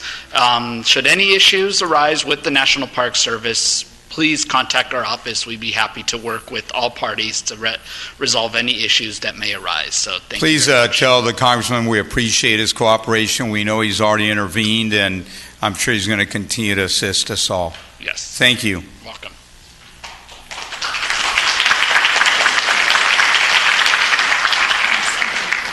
All right, this is a public hearing, so we have Leslie Go ahead, Leslie. And then we have Maria with no last name. Please go ahead. Okay. My name is Leslie Poblete. I'm a 14-year-old resident of Santa Ana, and I'm here to say that I support the skate elements in the park that is going to be in Ray and Myrtle. Because skate has nothing to do with gang or anything, it won't be dangerous for nobody. And because I could say this because I live in a gang street, Townsend, and like skateboarding has nothing to do with gang or like anything that will be dangerous for neither parents, students, children. Like skating is not dangerous at all. It's a form of recreation, transportation, and like etc. It could be like used for a lot of things. And like keeps children healthy. Like the skaters, they're healthy because they're active. Yeah, thank you, Leslie. Do you know who Maria is? Maria, come on down. Good evening, council members. My name is Maria Rubalcaba. I do have a last name. You didn't write it down, though. Yeah, I didn't have enough time to write it down. But I wanted to state my support for the skate parks. We have been working around supporting safe skate spaces for the youth of Santa Ana. As you know, Santa Ana is one of the youngest cities across the nation, and we are heavily populated with youth. The issue with only having one skate space at Centennial Park is that you get youth having to come from across town to make their way all the way to the southwest side of the city simply to have a safe skate space. So what we find, the issues that we find is you can go to Mendes to the parking structure, and you can go to right here at City Hall, you can go to any place in the downtown by the Calle Cuatro Plaza, any place around the city, and you'll see students skating there. And this is a danger both to the youth but also to the other folks that are there shopping or any vehicles or anything like that. That is why we're advocating for a safe skate space. It's not because it increases criminalization in the neighborhood. On the contrary, it actually helps increase the neighborhood safety and creates a feeling of community for the youth of Santa Ana. So contrary to the previous speaker's points, we have been doing a lot of research. We have worked with several folks from a UCI professor. We have worked with other folks from PlaceWorks and other urban planners, and we have seen the connection between the positive increase of skate spaces in the city of Long Beach with the Ask Foundation. You all can look it up, Ask Foundation, as well as Next Up Foundation over in Anaheim, and as well as the Tony Hawk Foundation. The Tony Hawk Foundation, I have been in contact with them, and they have offered their support to match the city, whatever the city is able to put down to create a safe skate spot. They will also come in. They come in towards the end of the process. So that means that the city needs to be already on board with the project in order for them to come in and finish the funding. So again, we have been doing our research for over 3 years, and we are confident that a skate space in Santa Ana, a safe skate space in Santa Ana, will definitely help the youth of Santa Ana, especially with a lot of the issues that Santa Ana has, and with Measure X and all of these, the cannabis tax and all of this. This is part of that tax, part of that commitment that the city and the voters wanted to see, to have that commitment to the youth to create safer spaces, safe programs, and safe spaces for youth to continue, thriving in the city of Santa Ana. So I hope that you take this into consideration and that you do not ignore the youth's request, because as the previous speaker mentioned as well, we have been going consistently to all of these community outreach meetings. So I just hope that you don't ignore the youth's voice simply because a couple of residents have petitioned against it. Thank you so Maria. much. Thank you. So with that, see, I have no other cards. If there are no other speakers, I'm going to close the public hearing and bring it to council for consideration. Those in favor, please press green. We'll hold the roll call vote open for a moment.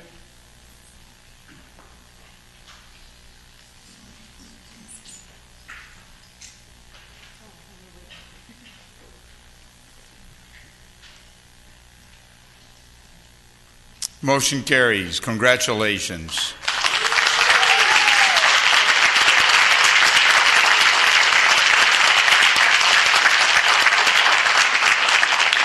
Why don't we take a 3-minute recess? We'll let the room clear out and we'll continue with our meeting.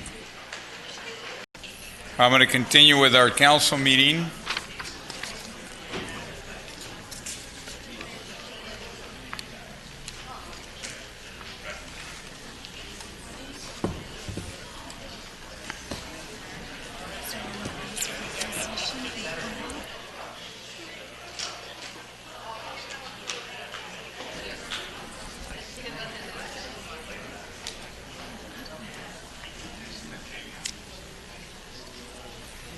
Madam City Attorney, I just want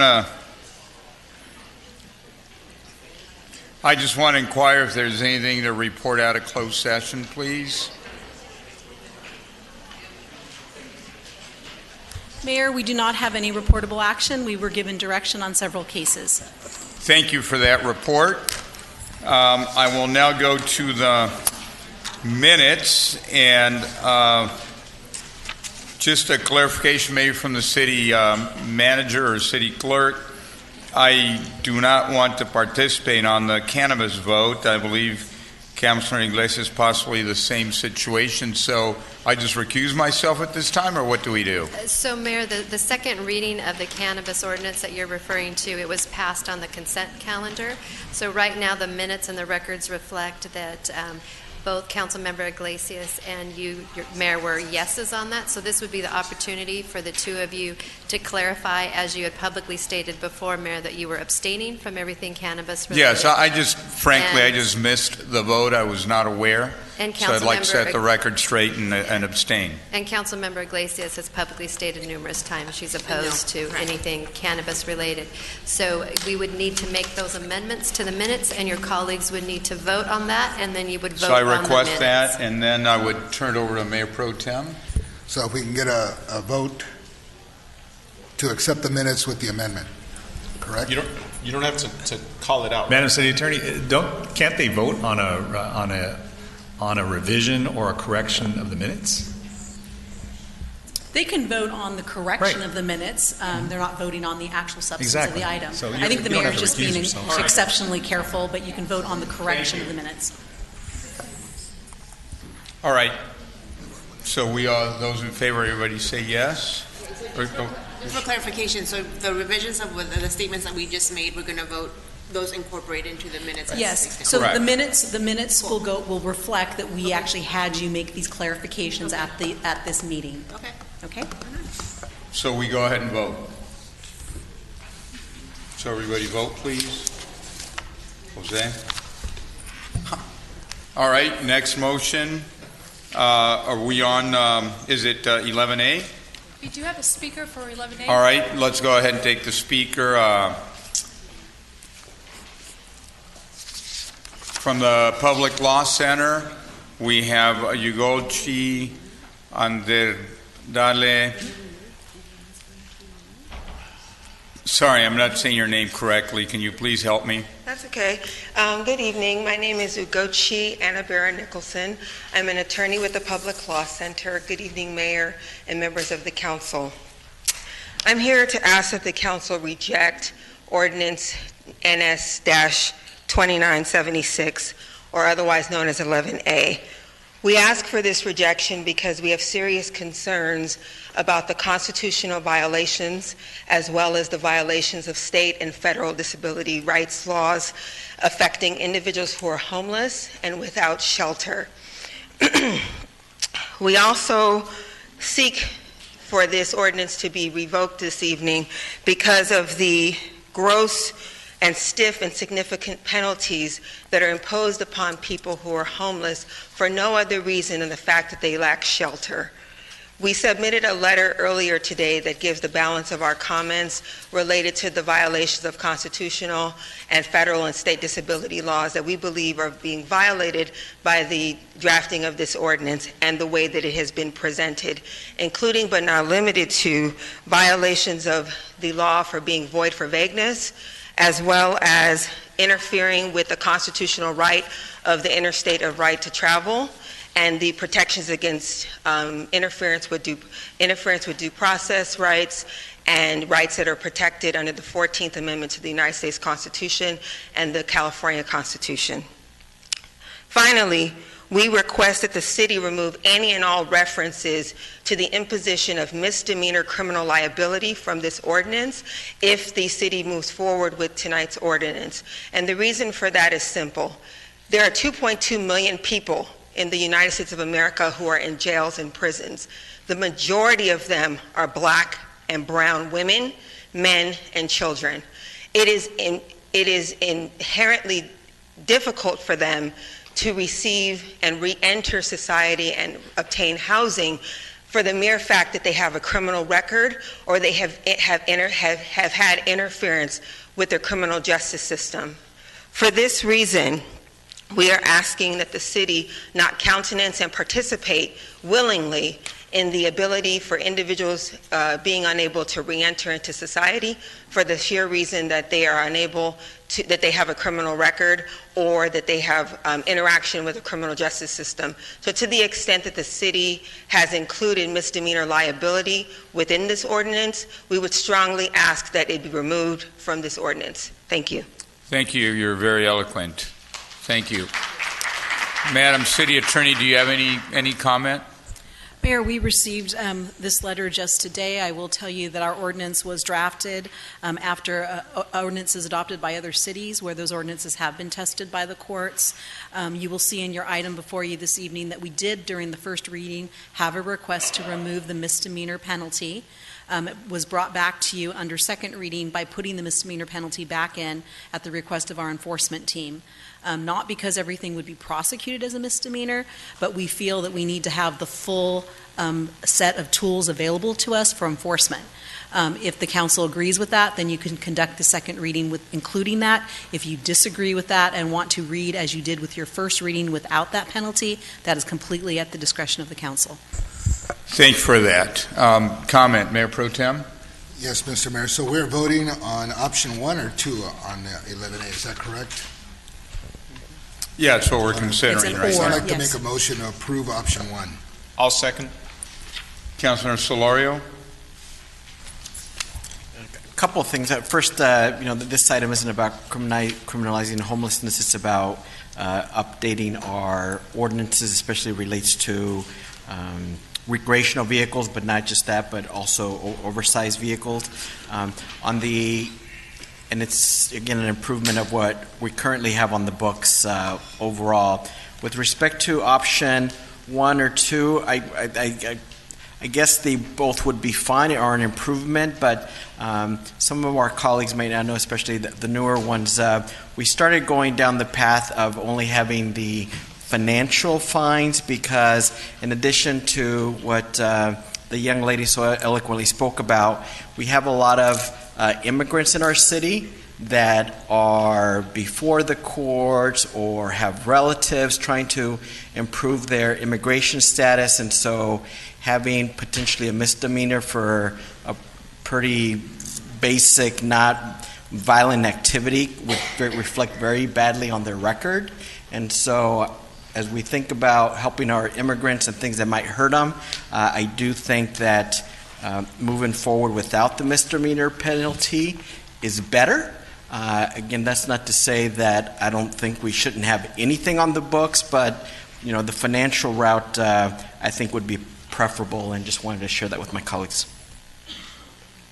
Thank you. Additional comments? Was that a motion? Right, but I mean, that it sounded like you're supporting the second option. Okay, just a question. So my comment was that I certainly want to thank staff for making an effort, because this is responsive to residents that have had some really viable concerns about some oversized vehicles in front of their properties, and so I'm certainly sensitive and respectful of us trying to address that concern. The problem is that the question is an arguable one, whether or not we will have this ordinance challenged. And I know I have a lot of trust and confidence in our city attorney, and she knows that there's a similar ordinance that this was drafted, I guess, and based upon in San Diego that's been challenged and has been upheld since. So I certainly respect the intent of trying to address this. I just think it's not narrowly tailored enough, because I know that when we've tried to do this in the past, we've had a permanent injunction, and ironically, it was imposed by Judge Carter, who we know very well from our homelessness cases, when we tried to place they're called TPMs, on lunch trucks and trying to move them along. So what we did is we invited litigation, and the threshold is very low to challenge these ordinances based upon constitutional terms that the attorney for PLC just cited, I think, very well. So I certainly respect and support the effort and the intent.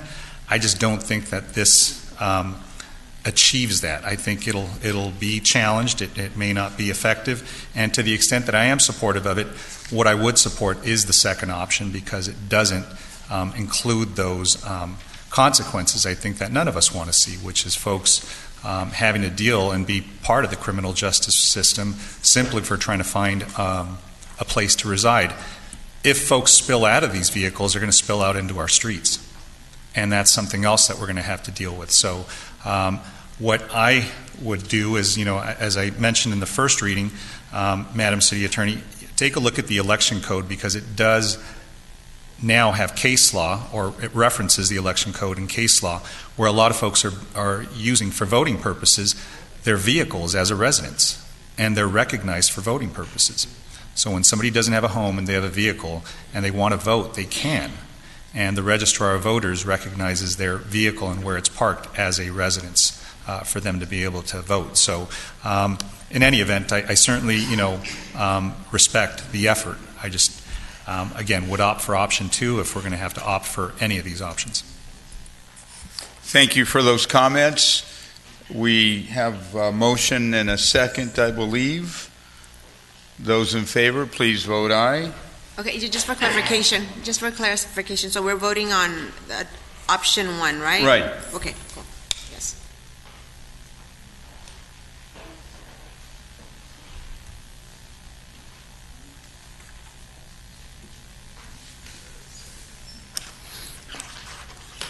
What's that Hawaiian symbol that they do? Yeah, it kind of looks like that. Hang loose? Right, You need 6 fingers for that. right. I have a question for our city attorney. I mean, we could always bring it back and make revisions, but is this coming back on another reading, or is this the? This is the second reading. No, this is the second reading, Okay. and your city charter allows the second reading to be amended if it was in compliance with the first reading. And since the first reading included the misdemeanor, we were able to put this in as the second reading. I will say to the City Council that my understanding in talking with our enforcement division is it is never the intent to cite for the misdemeanor. That is never where we begin.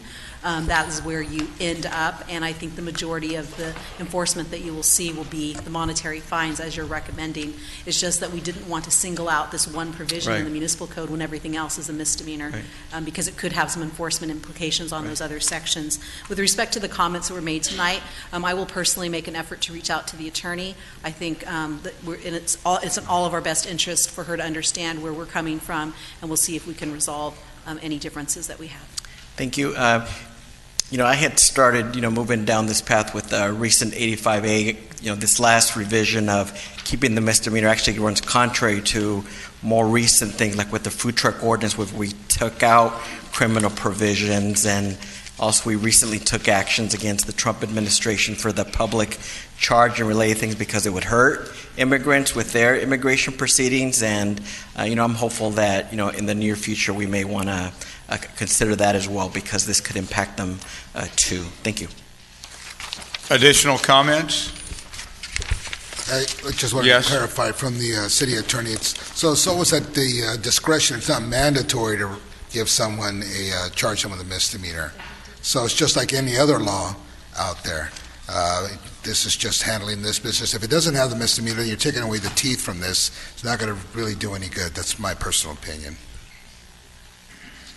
Okay, so with that, Madam Clerk, what's our next item?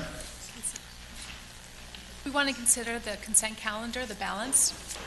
I believe, Councilor Iglesias, you had some items. Would you like to pull them? Yeah, and I believe so did Councilmember Peñalosa. Okay, I want to pull 21A. Okay, 11A, we already talked about it, okay.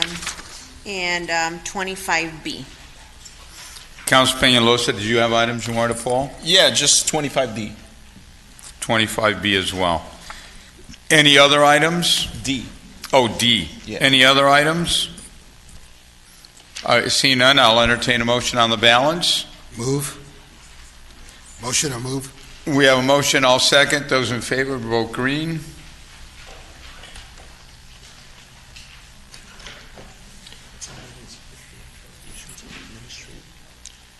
So Councilor Sarmiento voted by indicating that before he walked out of the room to have a fellow council member assist. Is that like an alley-oop or something, Madam City Attorney? I think it counts, right? He was in the room, and we all saw his intention. All right, 21A. Councilmember Iglesias.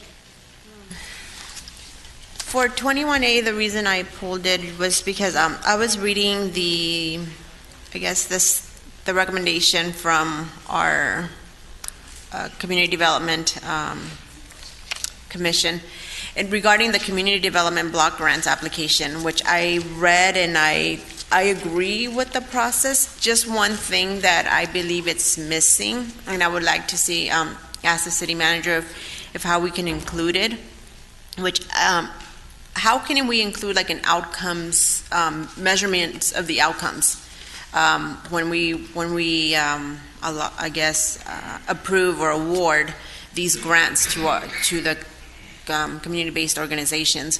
Because I believe in giving out money so they can serve, but as a contract administrator for the County of Orange, I remember we used to have outcomes and saying, okay, we gave you, say, $500,000. Okay, were you able to meet those objectives? Were you able to meet those goals?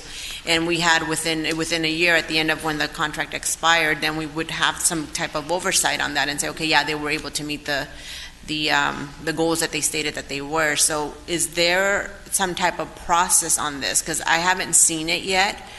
And I know I've asked, and I don't think we do have it, so is that something that we can incorporate into this? Certainly, council member. You do have the most common goal, obviously, is the individuals served by the programs. But part of this commission, the ad hoc commission's recommendation, is to facilitate a study session for prioritization of the funding and also strategic plan goals. So they certainly can incorporate in item 3 of their recommendation to have some firm outcomes and expectations that they can monitor in the future. Oh, okay. If we were to include that, then I would be supportive of this item. Is that the recommendation by staff, or what, or you want to amend what's before us? Yeah, so with the recommendation or the amendment that she just explained, I would be supportive in moving it forward. I can make a motion to approve with the amendment. Okay. Councilor Solorio? Just a general comment, and actually just today or yesterday I received a similar concern. There's a lot of bureaucracy in reporting and a lot of other things regarding the CDBG, including outputs, outcomes, all the rest. So not sure if it's really necessary, but I understand the spirit, and I think if there's enough there, nothing may be necessary, but I think there's quite a bit of that type of accountability provision in there. All right, so with that, those in favor, please press green.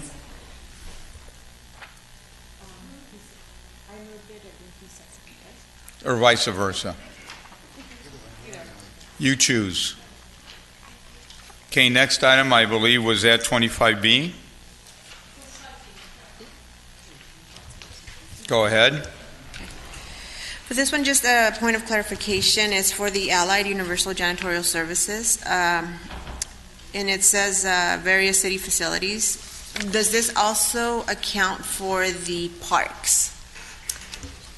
Included in this janitorial service contract includes your community, your recreation center, so it's mainly the facilities and the buildings.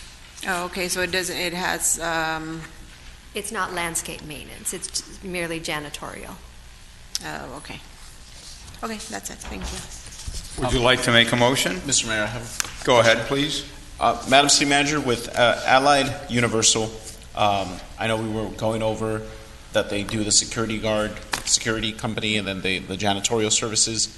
And I know that I directed the city manager to work on doing an RFP for, I think it was the second or third year when it came to the security services. If I'm not mistaken. I just, because I keep seeing the amount of money going towards Allied Universal, I want to make sure that we're being equal and bringing this up for an RFP to numerous other companies that want to bid into having these services, rather than just extending the same contracts over and over and just throwing millions at it. Because I know that they are sizable contracts. And just, is that being done, the RFP, is it still? Yes, certainly, Councilmember, you're remembering correctly. So with this one, this was competitively bid for the janitorial services. But regarding the security services for the parks, we went with the existing security contract with Allied so that we could get it up and running. But the Parks and Rec Director, Lisa, does have on her to-do list to go out competitive with that as well. Okay. All right, so with that, I believe we have a motion and a second. Did you get it? Is there a motion and a second then? Second. Those in favor, vote aye or green. So next item, I believe, is 25D as in David. Yes. That was pulled by me, and I know Councilwoman Iglesias also had similar questions. I believe she has similar questions. We usually do when we both pull the same item. But Madam City Manager, I just wanted to go over this really quick. I'm all about bringing updated technology and Wi-Fi and remote access and control to everyday items, like even like our street poles in downtown. But I was looking over the Petra website, Petra Systems, and I know that in the PowerPoint as well, we talk a lot about the potential revenue that could be generated by having these Wi-Fi hotspots on our light poles, but it was never mentioned, how much money could potentially be generated, any value to it wasn't presented in the PowerPoint, and I couldn't find it online either. That was one question, just how much money are we talking about? And second was the only worry that I have is that the only other countries where this has been implemented in is, to me, seemed like third world countries. It was, the Middle East, the Caribbean, and I believe South America was some of the cities that I saw that were using these systems, which I'm okay being the first in the States as a pilot program at no cost to the city. But the pictures that I did see online where these are already installed and existing, you have really ugly solar panels that just they're an eyesore when you're looking at them on Google Earth and Google Images. So I just want to make sure that any design is brought to you or us before these go in. I don't know if we've seen one, not a picture or not a drawing of it, but an actual device of what this is going to look like when they're installed on our light poles. Because I know that just in the last couple of weeks, I've had a lot of concerns from Wilshire Square and Madison Park about these antennas going into our light posts and poles, how they're very ugly and just an eyesore in the neighborhood. And I came in with the idea to put all our electrical wiring underground. I know that costs millions and that's not an easy thing to do. So just the idea of putting more antennas and more solar panels, if that is a potential part of it onto our poles is troubling just because of the aesthetics. Can somebody answer just those questions? Certainly, Council Member. So you are correct. You read all your materials on this item. It is a pilot program, so there is no estimation of anticipated revenue. That would be, if it's a successful pilot program, that would be the second phase of it. So it's being installed in a very limited area in the city to see how those connections and Wi-Fi accesses we can use to improve city services, and then the contractor will determine if there's an actual outside market for those services as well, and that's where any revenue sharing or revenue would come into play. In regards to the design of the equipment, I'm going to ask Tyrone to come up and talk about that. As far as the other contract, it is a pilot program, and there's no cost to us, and we are fully indemnified, and they're installing it on the light fixtures that are associated with the traffic signals, for clarification. Thank you, and I have a follow-up question to that, but we'll Mayor, council members, Tyrone Chasonic, Deputy Public Works Director, Construction Services. This program here, this pilot project, is basically going to put controllers on top of our streetlights with a small antenna on the bottom, and that's basically so that we can provide the services throughout the city for all of our residents and for smart programs. And it's only restricted currently to downtown? Right now, currently, we're basically going from Main to Flower, First Street to Civic Center in that general area, just to do a test pilot program. And these solar panels that I saw on Petrosystems website, and those aren't going to be part of the installment, right? No, there'll be no solar panels on this project here. Petra, when they initially reached out to us, this was about 6-7 years ago, they had a solar program to where they could tap into the savings that were offered by the state, and they contacted us to discuss using that to turn our meters backwards for our streetlights. Okay. Because the ones I saw online they looked like 50-inch televisions. They were pretty big. Yes. Going on light posts, so I just would roll over if that was what we were installing in our downtown area. Thank you, Tyrone, for answering that. And Madam City Manager, when you say third-party companies, are we talking just the traditional cell phone companies like AT&T, Verizon, T-Mobile? Are we expecting them to come into downtown and say, hey, Petrosystems has installed 5G network antennas into the light post, so we could tap into this and buy that from Petrosystems? And also, is this providing Wi-Fi hotspots to anybody who's near the light posts? So if the pilot program goes well, that would be the second phase. It would be selling the Wi-Fi access to the companies such as you listed, or the bundler companies out there that procure that. Okay. All right. Can I get a motion? Go ahead. So this is just a one-year commitment on the pilot, correct? Yes, beginning on tomorrow's date, October 16th, for 1 year. Okay.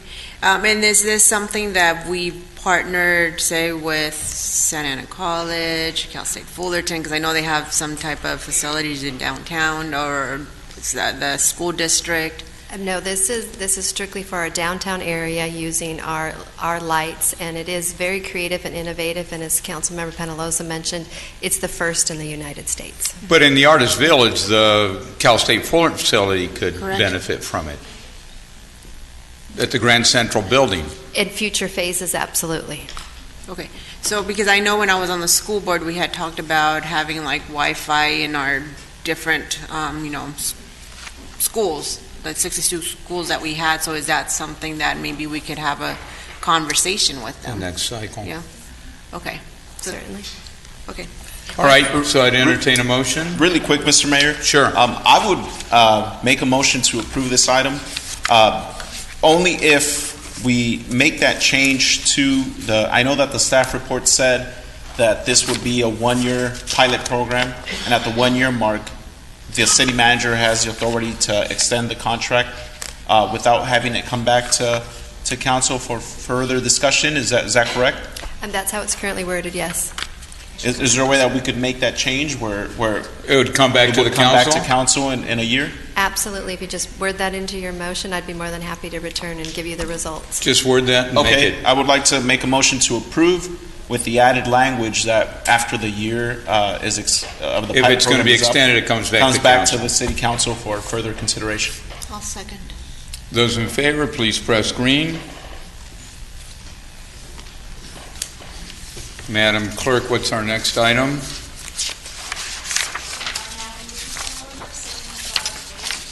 Not 55A? You just jumped the whole section, okay. Adopt a resolution declaring October 27th, 2019. I'll second. All right, we have a motion and a second. It's a formal celebration of the city's 150th anniversary. And just with Go the ahead. comment, just a reminder to those watching at home that October 27, 2019, Sunday, from 3 p.m. to 9 p.m., we'll be having the city's celebration at Centennial Park. You're all welcome to come and enjoy the festivities. Ward 6, welcome to my neighborhood. And I think they want to put an orange tie from me in the time capsule. I don't know. Then when in that would be 25 a good- Yeah, years, when well- it opens up, you can open it. Right. In the future, somebody said, what was that? All right. So one last thing I know that I just want to mention, just because one of the residents raised this to me, since it's going to be at Centennial Park, and this is our sesquicentennial celebration, maybe naming Centennial for that day Sesquicentennial Park to recognize the It's already 150th halfway park. there. Let's consider that. It's not a bad idea. He will, because he'll be taking vitamins and extending his telomeres and phytoplankton and all this stuff. Just needs to stay healthy and maybe go vegetarian or vegan. Are you going to run in the 5K on Saturday? Oh, I wasn't sure what you were asking. I was like, run for what? I just got elected. But yeah, I am gonna All right, why not? good. Shadow the dog will be there, right? All right, just go ahead and vote. If you like it, press green.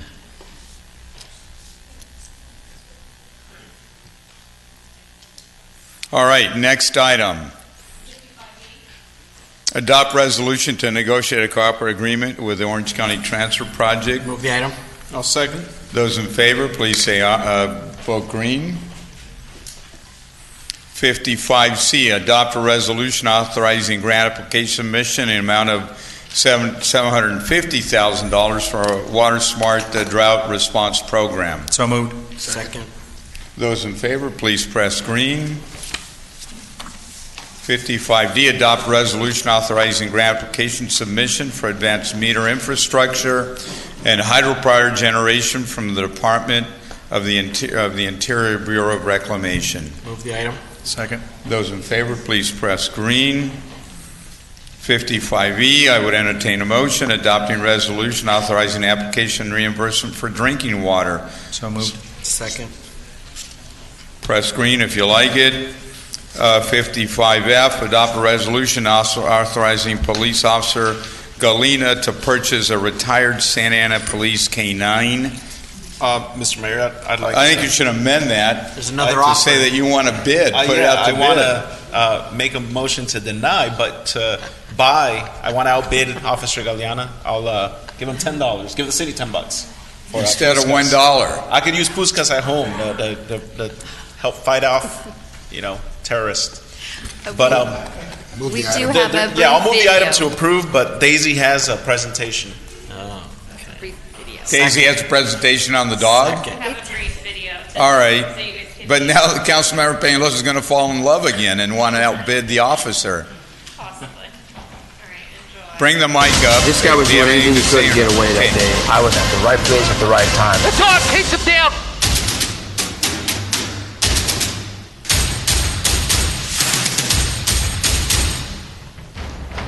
A good partner is someone that is loyal, has 100% commitment, and someone that respects me.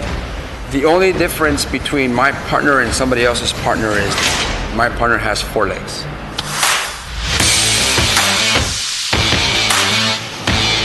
There's a lot of mistrust with police from our community, and I think people love dogs. And I think dogs is the #1 way to get a community to open up. I am Officer Luis Galeana, and this is my 4-legged partner named Puskas. Puskas is 9 years old. We do a lot of training with our dogs. We constantly have to train. We will only use our dogs when there is a very dangerous person. This guy's running. He's approaching Red Hill. The day of the incident that was captured on live TV, we were in pursuit of a assault with a deadly weapon suspect who tried to run over a female officer for the city of Garden Grove. A pursuit ensued. He probably had a good 35, 40 yards head start. And he was really, really far ahead of me. So I knew that the only way we could catch him was with Puskas. So I let Puskas out. He's out on foot now. He's trying to run. I've seen Puskas do a lot of amazing things, but never one like this one. Business area. He's got the dog coming at him. The dog takes him down. I didn't think he was gonna take that much of a leap. Probably about 12 to 15 feet that far behind the suspect and still grab him. He held him until we were able to arrest him and take him to jail. There's no other thing that I would rather do in this department than to work with my partner. Thank you, guys. What I've been doing with him is slowly transitioning him to retirement. I'm letting him in the house more, introducing him more to everyone else. At home, he's very playful and loving. He's a part of the family now, and I feel really safe around him. You expect a vicious dog, and it's the complete opposite. When I saw the footage later that day on TV, I mean, it was incredible. If he would have made it into the building, who knows what would have happened. So Puskas definitely is a hero. Between him and I, we've successfully taken a lot of crooks off the streets. Thank you very much for the presentation. We don't have the dog here, do we? We do not. Okay. We don't want Just thought Councilmember I'd- Penaloza to thought take I'd it. ask. We have a motion. We have a motion, don't we? Yeah, I made a motion to approve and just wanted to thank Puskas for her service to the city of Santa Ana and for being a good boy. Do you have the second? Okay, all those in favor, push green.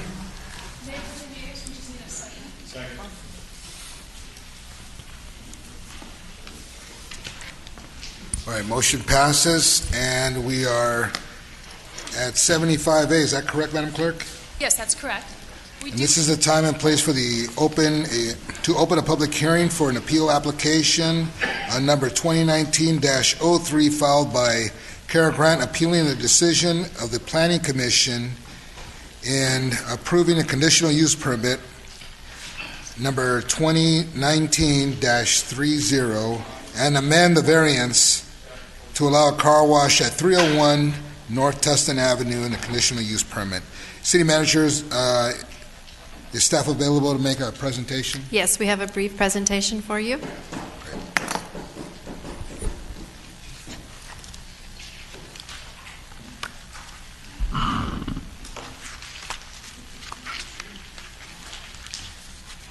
Good evening, Mayor Pro Tem and member of the City Council. This is a public hearing regarding appeal number 2019-03, appealing a Planning Commission decision for approval of development project at 301 and 325 North Tustin Avenue.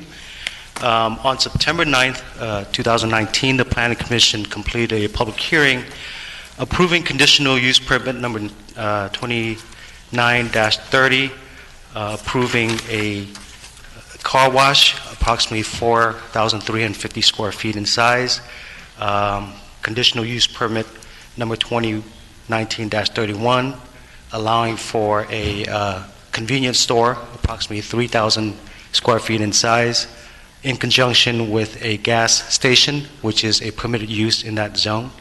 It includes a variance for the reduction of the yard, the front yard, and side yard, the front yard at 301 North Tustin for a portion of that, and as you can see on the site plan here, to be reduced from 15 feet down to 10 feet, but while the rest of the project site complies with the front yard requirement of 15 feet. The Planning Commission, in reviewing the project, also adopted the environmental as part of their approval of the project. On September 19th, 2019, the applicant representing the owner of a car wash, William and Karina Conklin, at the Speedy Car Wash at 2035 North Tustin Avenue, submitted an appeal of the Planning Commission decision. It was Kara Grant on behalf of the Conklin. The appeal requests indicate that the Commission failed to satisfy the 5 required criteria of finding for the granting of the CUP under the Santa Ana Municipal Code Section 41638. They also allege that the Commission erroneously determined that the project was character exempt from CEQA as an infill development project. They contested the amendment to the variance, indicating that the project should have been denied because it does not address special circumstances. They also claim that the notice for the September 9th, 2019 Planning Commission public hearing was not reasonably distributed and was not in compliance with noticing requirements. This is the project site. It is located at the southeast corner of 4th Street in Tustin. As you can see here, it consists of 2 properties at 325 and 301 Tustin Avenue. The site, as you can see, currently has a gas service station as well as car wash. Both of these are currently operable and it's located at 325 North Tustin. This is right at the corner. Just south of that is a site that was formerly occupied by the Zocalo restaurant, and a demolition permit was issued in May of this year. And the site, as you can see now, is clear and it's fenced and is ready for construction. So the site, as I indicated, is approximately 1.4 acre in size. It includes a car wash, which is about 4,354 square feet with a tunnel. It has a design that shows there is a pay point, a stacking queuing area of approximately 180 plus square linear feet, and allow for stacking of the vehicles on site. As you can see here, this is 4th Street, this is Tustin, and this is 4th Street.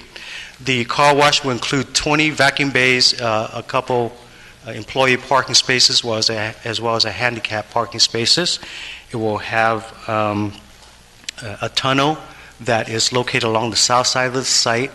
The vacuum has been designed so that they're located on the north side of the building, and will be away from adjacent land uses. To the south, to the east is the freeway, the 55 freeway, and to the west, as you can see, is Tustin Boulevard. The conditional use permit was also approved with certain condition so that the project would reduce noise emission to the adjacent properties. That includes hours of operation from 7 a.m. to 8 p.m. for the summer and 7 a.m. to 7 p.m. for the winter. It also required that, as a secondary step, the Planning Commission in place a condition that says after 6 months of approval and occupancy, there shall be another noise study be completed to evaluate whether or not those design implementation that has been put in place was effective. If not, additional measure can still be put in place to help reduce any noise emission from the project site to comply with local noise standards. This is a rendering of the property, as you can see. This is the gas station. This is at the northwest corner of the site. This is the convenience store, the 3,000 square foot convenience store located mid-site, and then the car wash, which is located along the south side. And it is located there for a reason, because of circulation, and also allow for the maximum ability to stack all of the vehicles on site, because it is the deepest part of the project development site. This is an elevation view of the car wash. In terms of the analysis of the appeal, the first claim by the appellant is that the Commission failed to satisfy the 5 required criteria for granting of a conditional use permit. And in the Planning Commission resolution, as we provided to the City Council, the Planning Commission did find that the car wash, what's significant here is that the car wash, number one, is going to replace an existing car wash, as I mentioned earlier. So there's already one on site. It will simply be relocated, but that the car wash will replace the existing. It will continue to provide services to the community.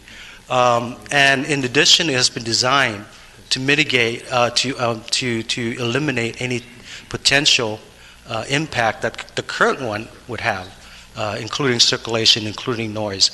All of those have been improved, and your state-of-the-art design has been put in place so that the new car wash would minimize any impact to the adjacent properties.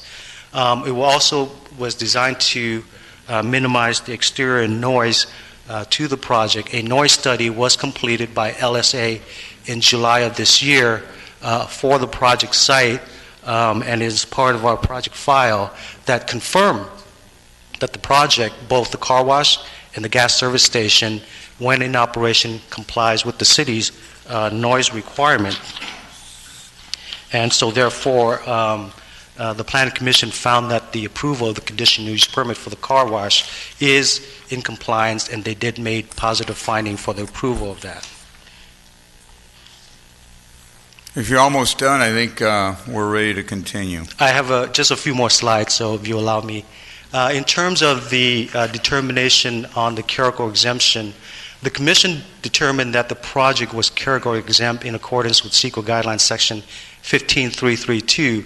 This particular exemption requires that a zoning designation and the general plan be in place for the project, and which it does have. The zoning for the commercial does allow for this type of approval to occur, and that zoning was effective as of January 4th of this year.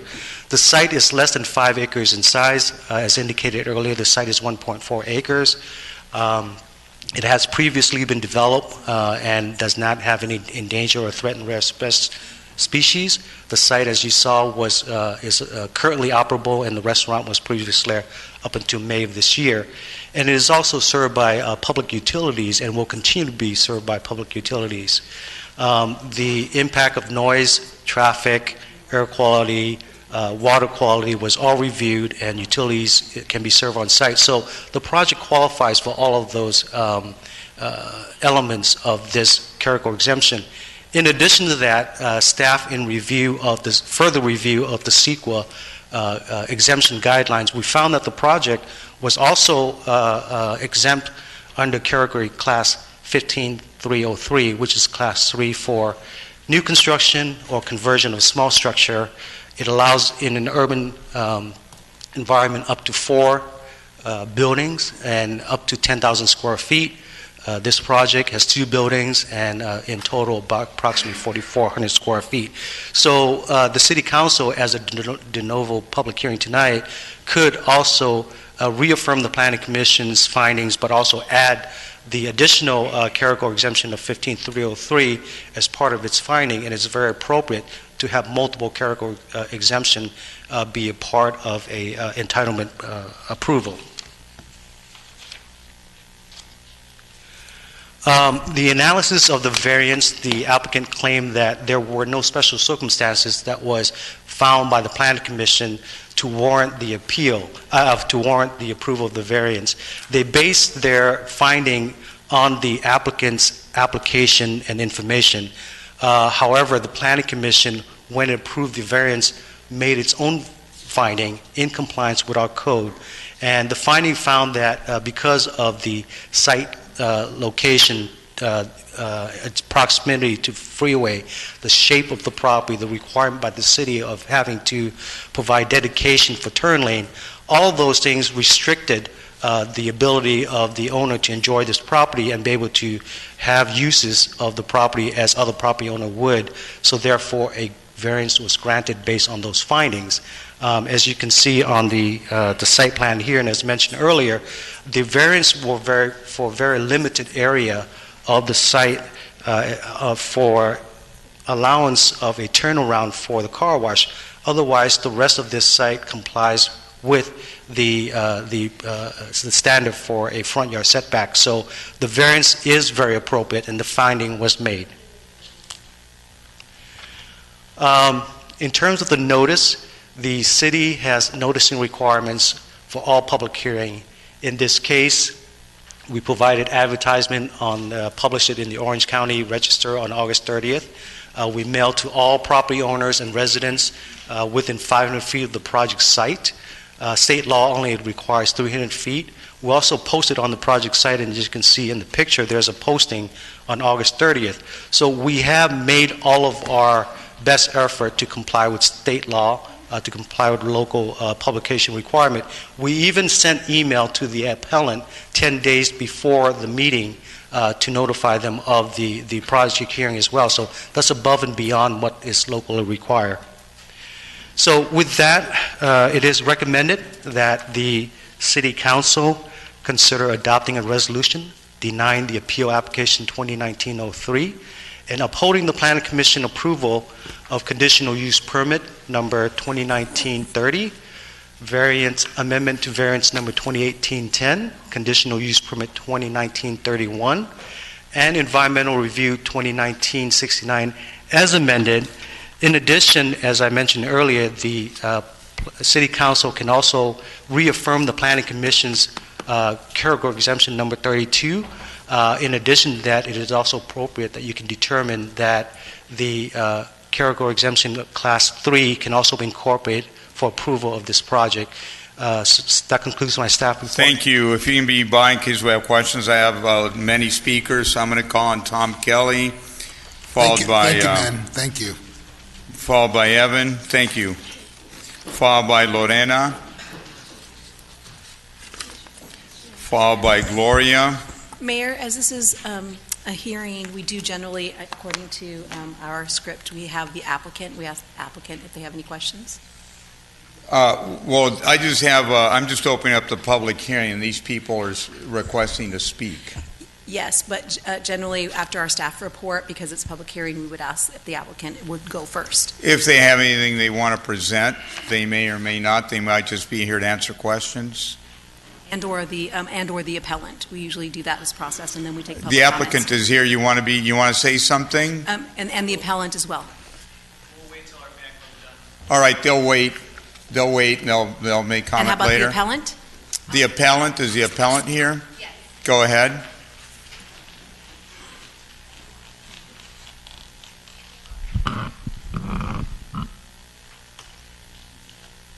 Thank you, Mayor Polito and members of the council. Most of us feel like there's a Starbucks on every corner. Santa Ana has 13 Starbucks. By comparison, the city of If the city approves the car wash at 301 North Tustin Avenue, it will have 23 car washes. Does Santa Ana need a 23rd car wash? Does Santa Ana want to be the car wash capital of Southern California? Let's think about what a 23rd car wash will do for the city and the surrounding community. It won't bring jobs to the community. You only need 3 or 4 employees to run an express car wash. It won't generate sales tax revenues. With 22 operating, it won't provide a needed service. There's another car wash on the very same block as the proposed car wash, and yet another one a block away on 4th Street. The retail center with the restaurant, previously approved as part of this project, would have benefited the community. It would have provided jobs, a place to shop, to eat, gather on a daily basis, and improve the aesthetics of this important location, which the city has declared to be a gateway to Santa Ana. Unlike the car wash, the retail center would have imposed no significant environmental impacts on the community, with the mitigation measures adopted in the MND and MMRP for the project. The LSA noise study, which the city has hidden until posting the agenda of this hearing on Friday, shows noise from the car wash will exceed what is considered acceptable in the general plan noise element up to 20 feet away from the car wash. 20 feet away from the tunnel would be on the other side of Dr. Cho's dental office. How would the sound feel and sound inside her building where she's performing sensitive procedures? The noise study didn't consider impacts from the interior of her building. The noise study's levels are inaccurate and too low, but even using those numbers, there is over a 3 decibel increase above the ambient noise level, which is a significant impact under CEQA. How will noise from the car wash impact pedestrians walking past on the sidewalk? The tunnel opens directly towards the sidewalk, as well as Jason and Ariana Burris' law office directly across the street. It's claimed the project approval is conditioned on the car wash complying with the city's noise ordinance. This is all smoke and mirrors. The city's noise ordinance has no specific standard for noise on commercial properties. So you're effectively conditioning project approval on compliance with nothing. The noise study didn't consider vibrations at all, and Dr. Cho's dental practice, which is located mere inches from the car wash tunnel, uses medical equipment that is very sensitive to even the slightest movement.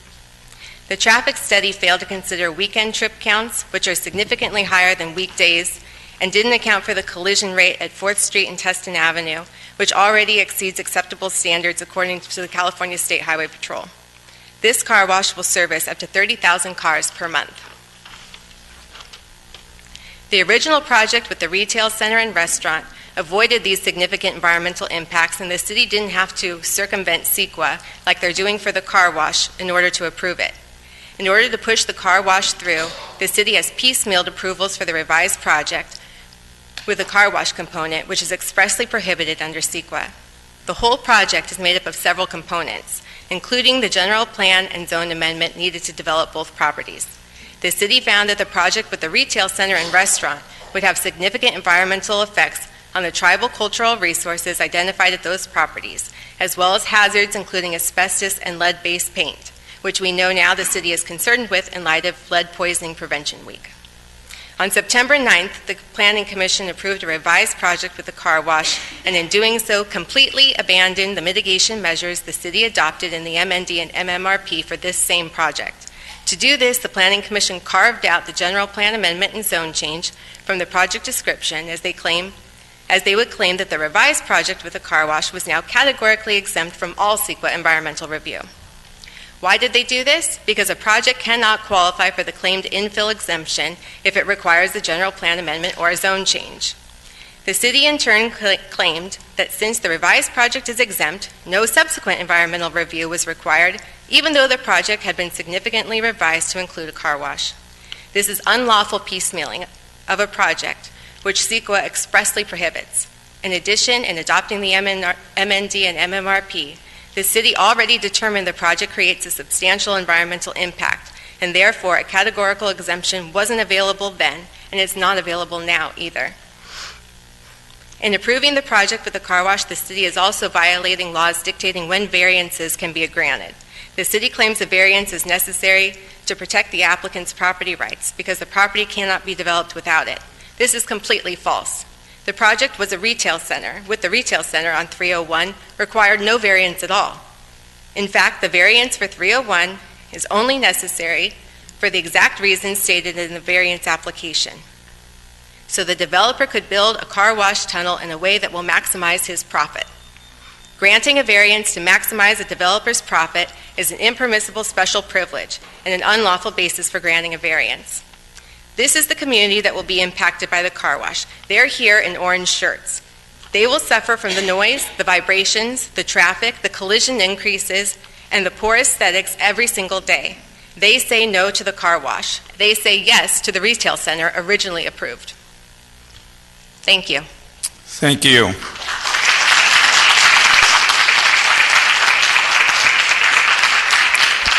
Tom Kelly.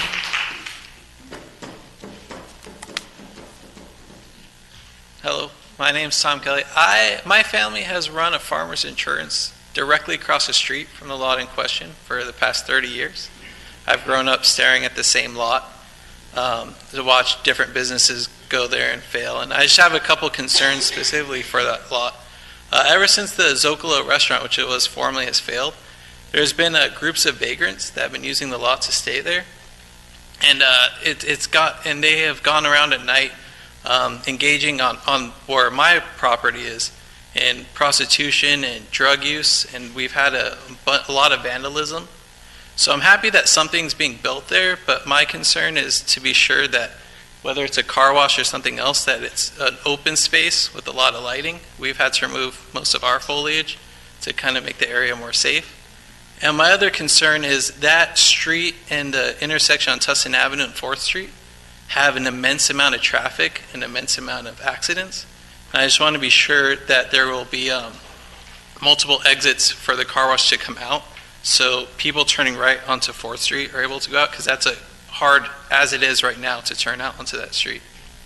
So I know I didn't have a lot to say, but those are Thank you for your input. We'll take it into account.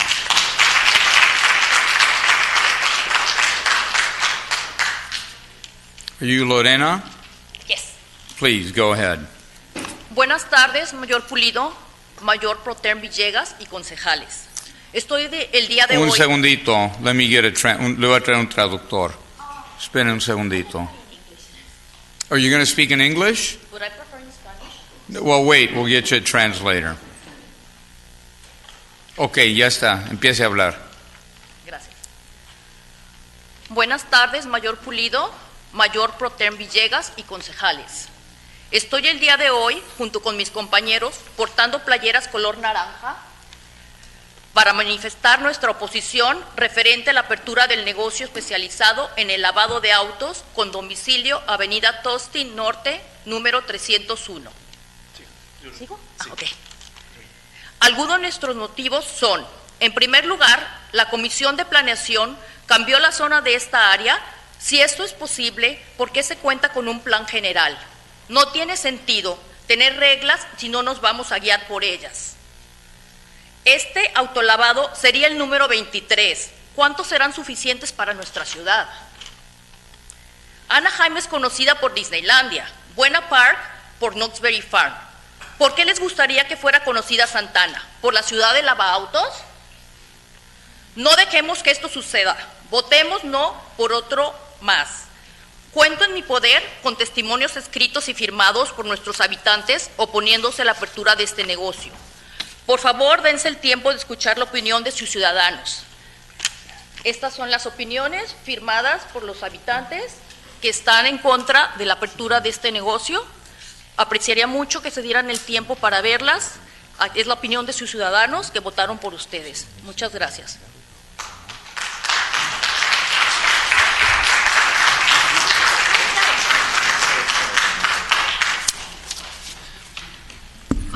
Good evening, Mayor Pulido, Vice Mayor Pro Tem Villegas, and City Council members.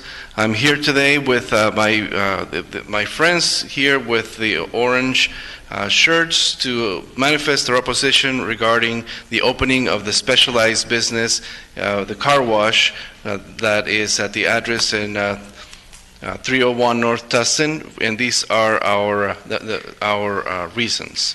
First of all, the Planning Commission changed the zone for the use zone for this. And how is this possible if we already have a general plan? It doesn't make sense to have rules if you are not going to follow the rules.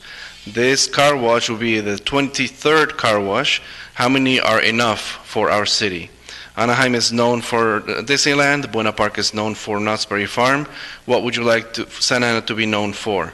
The car wash city? We don't want this to happen. Let's vote no, and vote no on another car wash. And I have in my power the comments and written testimony from and signed by the residents opposing the opening of this business.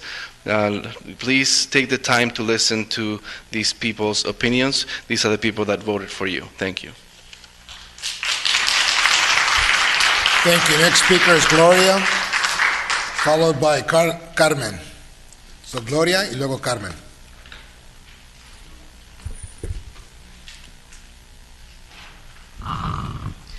Hola, alcalde y consejo. Mi nombre es Gloria. Esta noche me gustaría hablar sobre el autolavado en Santa Ana, en la avenida North Tustin, número 301.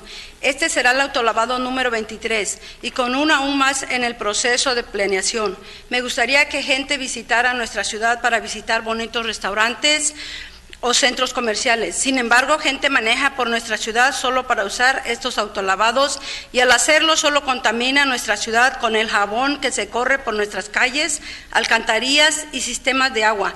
Esto no es injusto para nuestros residentes. Ponemos nuestra fe en los líderes locales para que tomen las mejores decisiones por nosotros.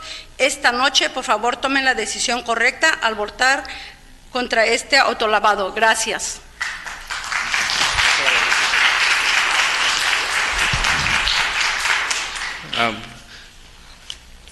Good evening, Mayor and Council. My name is Gloria, and I'm here because I'd like to talk about the car wash on Santa Ana on 301 North Tustin Avenue.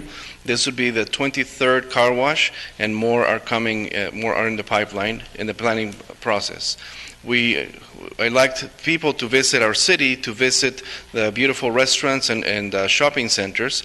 However, people come to our city just to use these car washes, and in doing so, they just contaminate our city with the soap that is running through our streets, our sewers, and our water systems. It's unfair for our residents. We trust in our local leaders to make the best decisions for us. Tonight, please make the right decision and vote against this car wash. Thank you.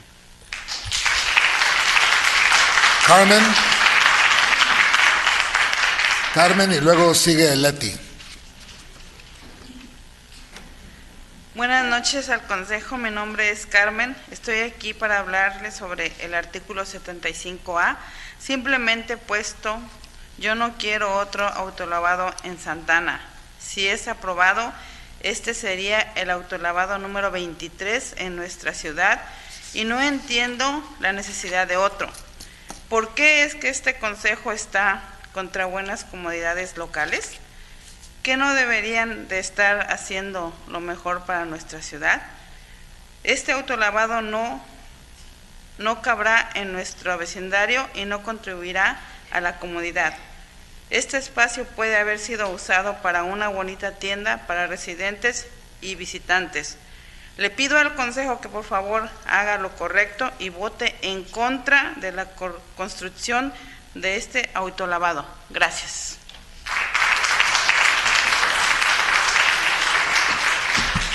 Good evening, members of the City Council. My name is Carmen, and I'm here to talk about item 75A.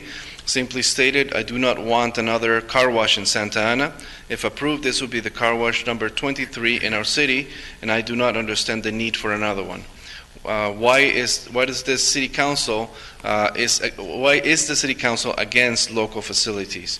Shouldn't you be concerned with doing the best for our city? This car wash does not fit in our neighborhood and would not contribute to the community.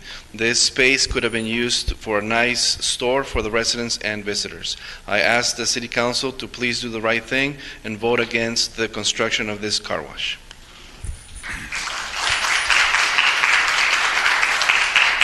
Leti, y luego sigue Graciela. Buenas noches, alcalde y concejal. Mi nombre es Leticia y estoy aquí esta noche con muchos de mis vecinos para hablar sobre el artículo público número 75A. El Plan General de Santa Ana fue creado por una razón. Nuestros líderes locales planean qué tipo de instalaciones se construyen y en dónde, para asegurar que tendremos una ciudad excelente y sustentable. En el sitio 301 Tustin Avenida es una zona comercial, el cual pudo ser un edificio de oficinas o sitio para comercio de alta calidad. No quiero otro autolavado en la ciudad. Por favor, sigan las reglas del plan general y mantengan esta zona como un espacio comercial. Gracias y que tengan buenas noches.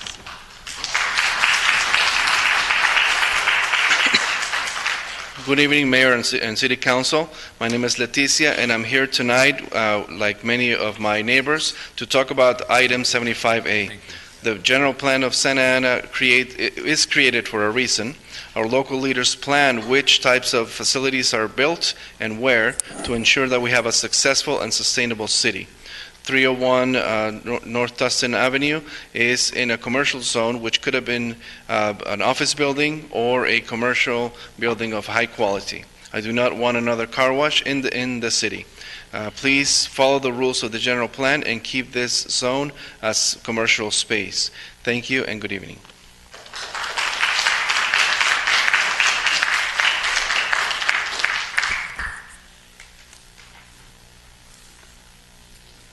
After Graciela, we have Vilani Ortiz. Please go ahead.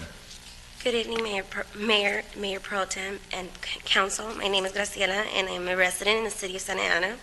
I am here to voice my opinion on public hearing item 75A. As a resident, I am upset about the lack of transparency by our planning commissioners and city staff members. It's disappointing that the planning commissioners changed the zoning of the site at 301 North Tustin without properly notifying the public. I'm sure there's a reason for that, and I'll be waiting I'll be waiting to hear about it. Until then, I ask council to vote against this car wash being built. It's unfair to residents to allow another car wash in our city. Please don't let us be the car wash capital and joke of Orange County once again. Thank you for your time. Have a great evening.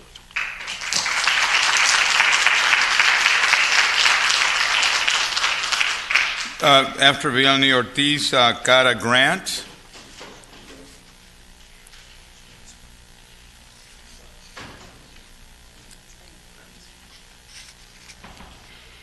Buenas noches, alcalde interino y consejo. Vengo esta noche a hablar con ustedes sobre... ¿Cómo se llama? Vianey Ortiz. Gracias.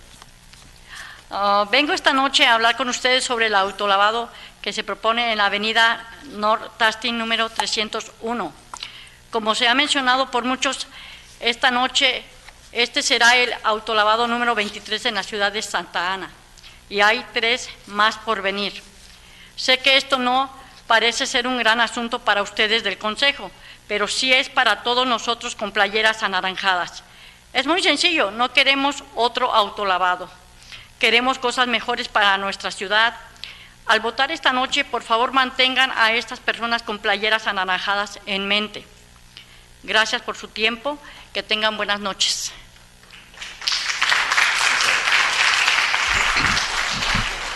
Good evening, Mayor Pro Tem, and City Council. I'm here tonight to talk to you about the car wash that's proposed on 301 North Tustin Avenue.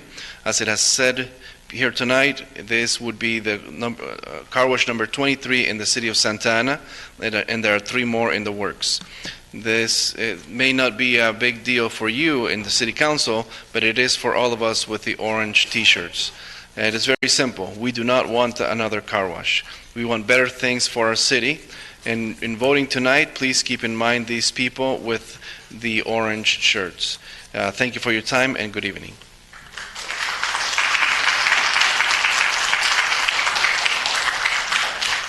Cara Grant, followed by you, he, Chloe. Clara already spoke. Okay, well, your card was here again. Sorry about that.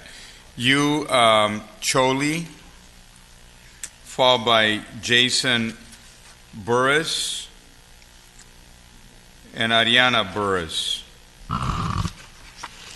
Good evening. Thank you, Mayor Polito and members of the council. My name is Yoon-hee Cho. I'm the owner of 171 North Tustin Avenue, the building right next to 301 North Tustin Avenue, the proposed site for the car wash. I have been practicing dentistry for over 27 years. I always strive to do my best when it comes to taking care of my patients.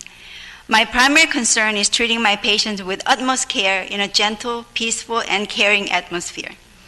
I was pleased to hear that there will be a commercial shopping plaza next to my building back in 2016.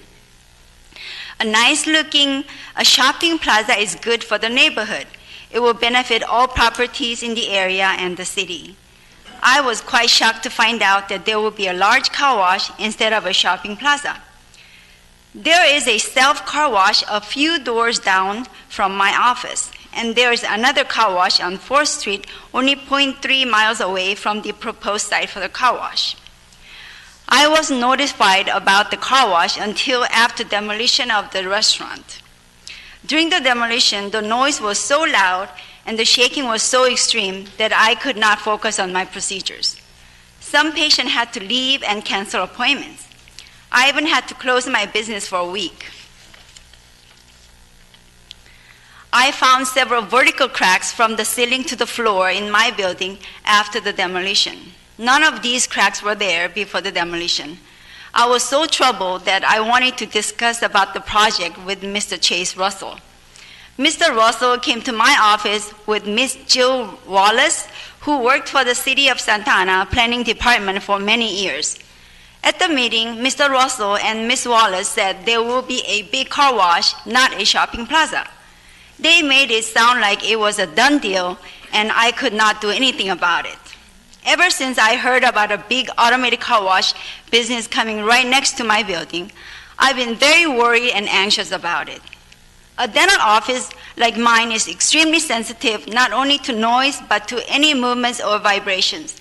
Simple procedures such as taking digital x-rays, cone beam CT, or taking impressions are very delicate procedures and require no movement.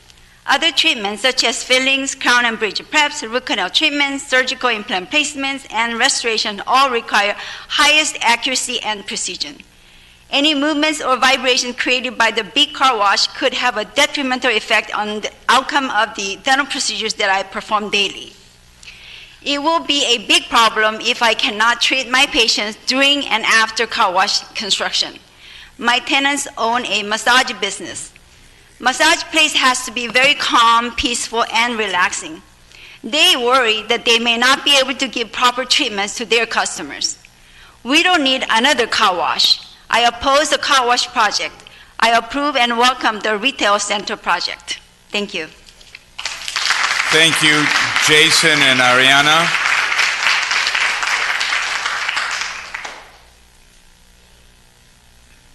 Jason Burris and Ariana Burris.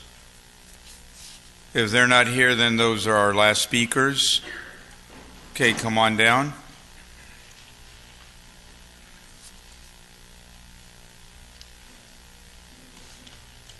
Good evening, Mayor and members of the City Council. You had called me earlier, but I think in the kerfluffle, you might have lost my card. My name's Evan, and I'm here today to tell you why I'm opposed to this project and this car wash.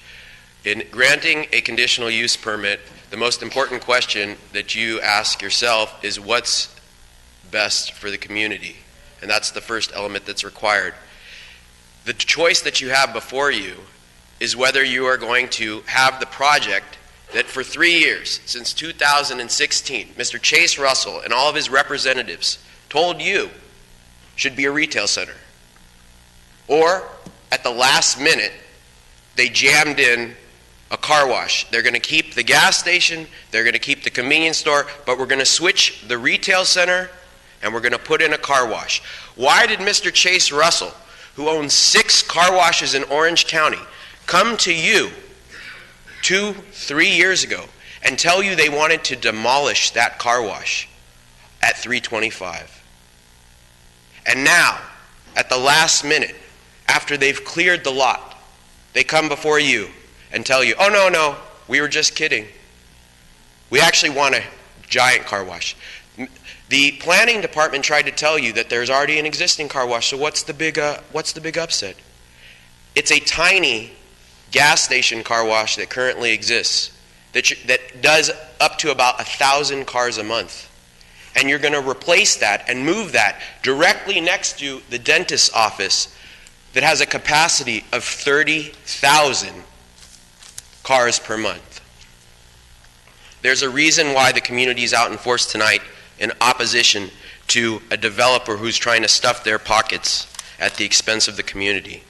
The second point I'd like to make for you is that it would be completely inappropriate and a violation of the due process rights of the members of the public, as well as the appellant and the other people who have spoken tonight, to try to shoehorn in a different categorical exemption as a basis for approving a project. There was zero notice to the community. There was zero notice before the presentation tonight that was even something that was going to be considered, and it would be completely inappropriate, and it would be guaranteeing that the Santa Ana would be subject to a lawsuit and would owe attorney's fees to the plaintiff in such a lawsuit, and I don't think that would be a wise use of the resources of the city. And lastly, let me finish with this.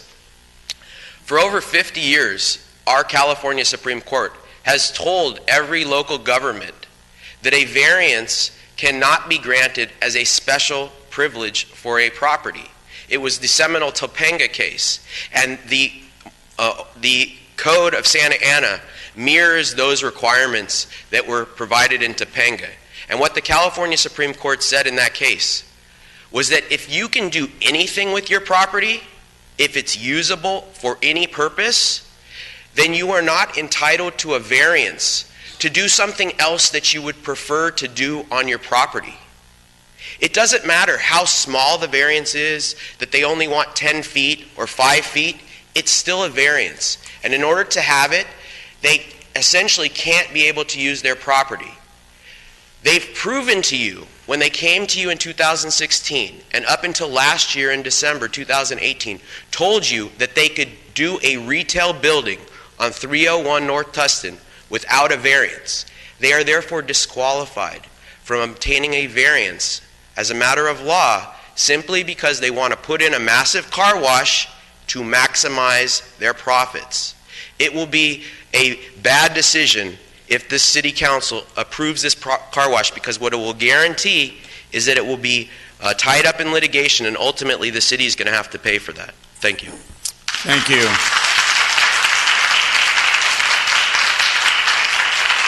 Okay, what I'm going to do is close the public hearing and bring it back to council for consideration. I have just a comment. So I read the staff report and it says that it's all cleared. Is Vince Fragoso? He's planning, right? Yeah, and Ming, I think, was part of this too. Or Mr. Min? Yes, sir.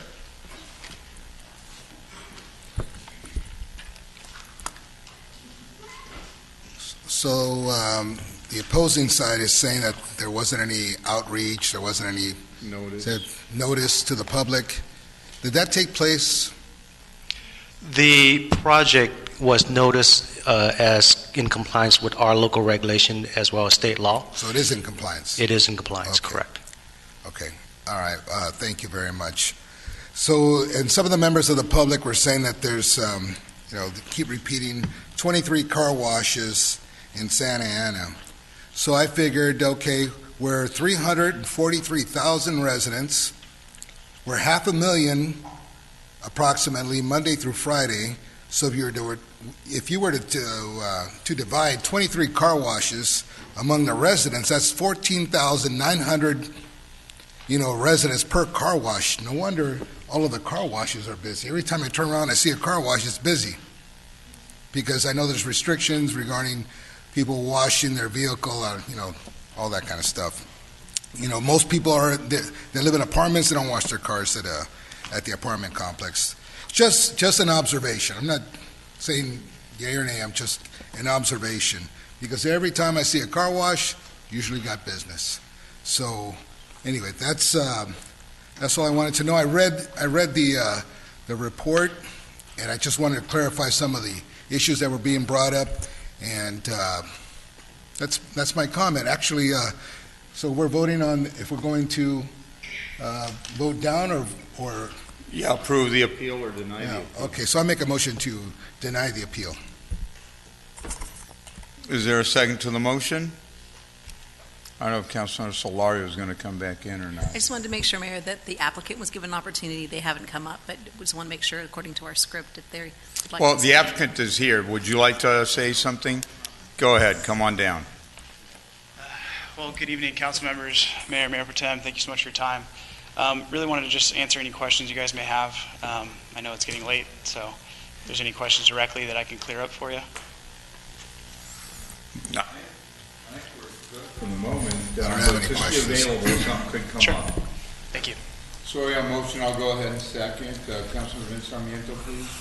Thank you. So, so this project is in my ward, and just for purposes of disclosure, I have had a chance to know and meet with the applicant for many years, and I feel very, very bad for him tonight because this shouldn't have been a tortured process.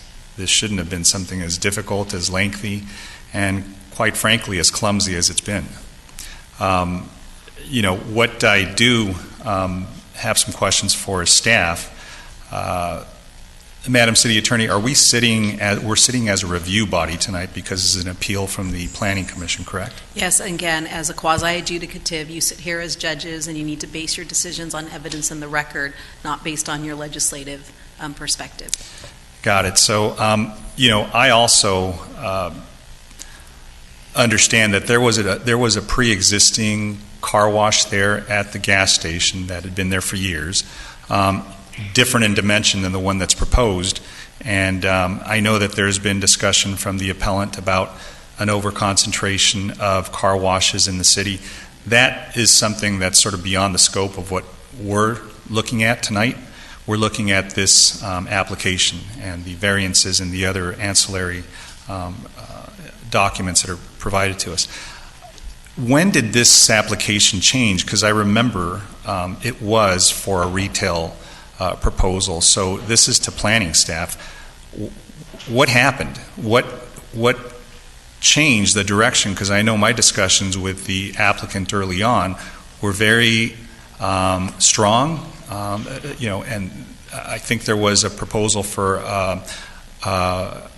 revising the footprint of the gas station and of the store, and then adding some retail on the empty site where the restaurant was. So, what happened, staff? I mean, when did that occur, and why wouldn't you advise the council member who represents the ward? The previous application was submitted beginning December of 2016. The application, and it went through the review process, was approved by the Planning Commission in October of 2018. The City Council approved the project in November, and the second reading was complete in December. So by January 4th of 2019, the project was complete. The zone change and the general plan amendment became vested. The applicant came back in May of 2019 and submitted a new project application. The new project application included the gas service station. It included a smaller convenience store and a new car wash on the project development site. In terms of the rationale provided, the applicant has indicated, and I believe the applicant can answer this question for you as well, but what we were informed is that the economic conditions have changed. The retail wasn't something that would work on site. They had to reconfigure the project development so that it can be economically viable.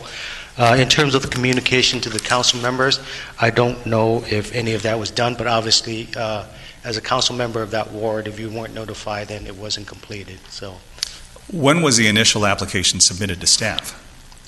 On the onset? The prior iteration that... the prior iteration was December of 16. So this has been with us since 2016? Correct. Okay, and now it's 2019, heading to 2020, and We're just getting to it, and a very different version of what came to us before. Who represented the applicant? Mr. Richard Finkel, representing Russell Fisher Limited Partnership. Is that it? That's what we have on the application, yes. Richard Finkel, that's the applicant. I thought somebody said that there was another person representing the applicant. Have you had any contact with anybody else on behalf of the applicant? In terms of the name of Jill Wallace, I don't know there is a link to the project. I've had a phone conversation with Ms. Wallace regarding the project, but the application indicates it's Richard Finkel who is the applicant representing the Russell Fisher Limited Partnership. Look, my time's up. I'm going to go ahead and, those are my comments. I just have a lot of questions, and I think we have an applicant that has been really, really misled. His application has been distorted, and I think, unfortunately, he relied on staff, and I think that staff let him down. And I know you came to us later or midway through the process or towards the tail end, but I just think, I just feel very, very bad for this applicant, and we shouldn't be here right now. Thank you for that. Any additional comments? If not, we have a motion and a second. Councilor Iglesias? I have comments and questions. Okay. One of the comments that I would like to say, I know exactly where this location's at. It's on my way to work every day when I drive to Tustin. And one thing that I was looking at, which is I think is the letter from the attorney talking about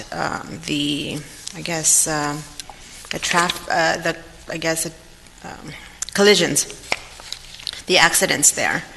I know that right now with just a small car wash that's there, it's busy at times, and it's usually like during lunchtime. That's when I try to go there, the Del Taco that's there. And it's the one thing that is really, for me, that it really concerns me, and I didn't see it here as part of the negative impact, is so close to the 55 freeway. And I know that there's traffic when you're trying to make a right, because it's just right there. When you're trying to make a right on 4th and Tustin, there's always a traffic jam all the time, regardless at what time, and especially around 5 o'clock when I'm driving back home. It's just crazy. Only about 2 or 3 people can go, and they're going into the 55 South, and they're also going to the 55 North. And it's something that I feel with having a bigger car wash there, it's going to just add that much more traffic to that area. So I don't know if that was something that was studied. I don't know if you guys can tell me that.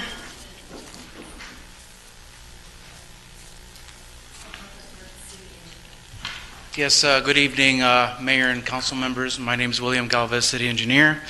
And I know that there's been some questions as to the peak hour traffic on the street and the peak hour trip generation of the business. What we looked at and what the worst case scenario is, it's peak hour traffic during the week, which is actually when the business generates very little traffic, which is during the week. Their peak hour, I'm talking about the car wash, their peak hour is on the weekends. So we decided to look at the worst case scenario, which is basically weekday peak hour traffic. Mm-hmm. As far as the collisions go, our ITE manual actually dictates that whenever you have more than one collision per million vehicles, that's when you trigger additional studies. This particular intersection is less than 1/2 of that number. So there is no reason to look at any collisions. The collisions there aren't any significantly greater than any other intersection nearby. So I know that the concern is that how close it is to the freeway, and so all I can tell you is that the peak hour trip generation for the business is on the weekends, and on the weekends this is when we have less traffic in the region, in the area. Okay, well, I would have to just respectfully disagree.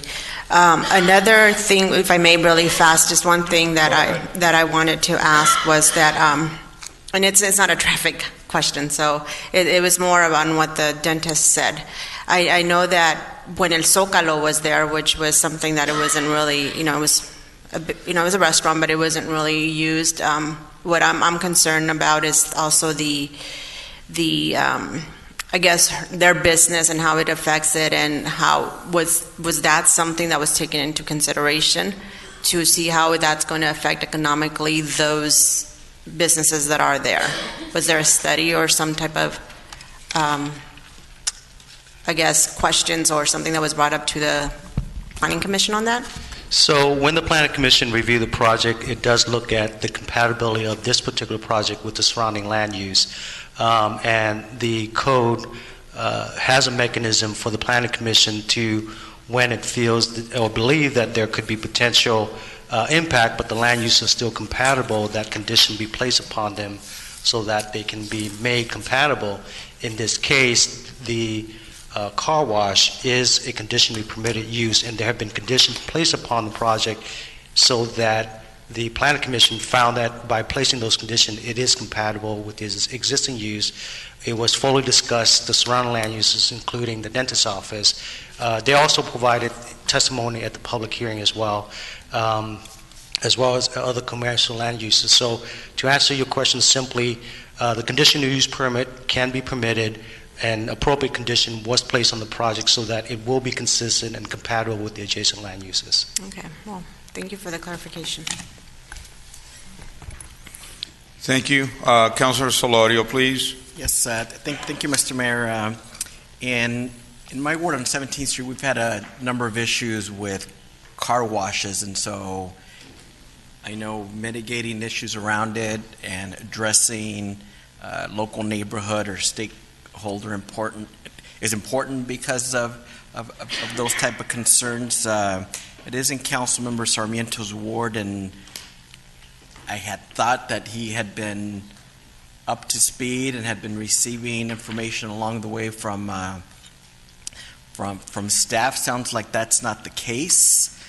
So if he has reservations, I have reservations, and maybe we need 2 to 4 weeks to consider that. I know this is an appeal type of process, so I don't know what kind of restrictions there may be to receive additional reviews. So I don't know if our city attorney maybe can speak to that. Would it be possible to do a 2-week continuance to get additional information?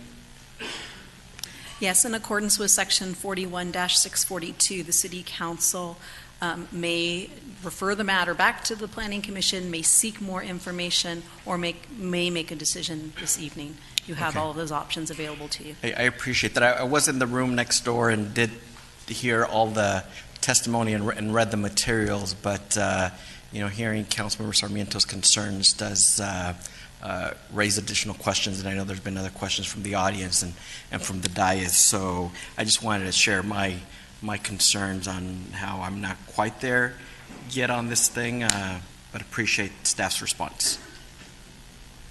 Go ahead, Mr. Russell. Thank you so much. Ms. Iglesias, to answer your question as far as with, I think it was the dental office.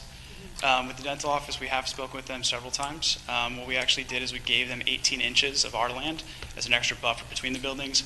We're also doing 8-inch grouted concrete construction to ensure that there's no additional sound, which also complies with the regulations from the city on the sound studies that are done 1 month after opening, 1 year after opening, to make sure. And also, to reiterate, with car washes and gas stations, there's no vibration, so that actually doesn't hurt their equipment. We made sure that the noise was mitigated, or is mitigated. And then with Mr. Solorio, nice to see you. In regards to people that have shown up here today, we had 0 appearance at the Planning Commission meeting. This all happened after the appeal, so I just want to be transparent with that. We had no blowback, no negative feedback from any residents. We also don't have residents in the area. We back up on a freeway. I appreciate that, but in addition to the attendance here, I know I received a number of calls and emails, and I'm sure my colleagues did as well. But just want to be clear on that. Appreciate that. Thank you. All right, if I may, let me just bring it back. I also know that there used to be a restaurant there.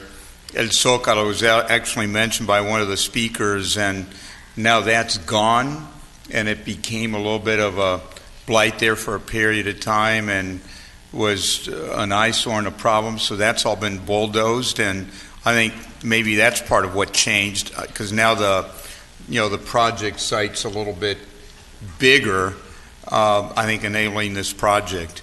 So with that, we have a motion and a second. Mr. Mayor, I just have an additional comment. Madam City Attorney, look, I just want to see how we can help the applicant, right? Because he's come in good faith more than 3 years ago. And this is just brutal for me to think that somebody's been waiting for 3 years. And what also troubles me is that, I just have a sort of a fundamental question to ask. Can our staff refer applicants to consultants? What's our policy on that? As a matter of principle, no government employees cannot endorse a consultant or a contractor whatsoever. And we're sure that didn't happen here. I have no knowledge of that occurring here, but I certainly will look into it. Thank you, Madam City, and I certainly trust your judgment and your oversight on this.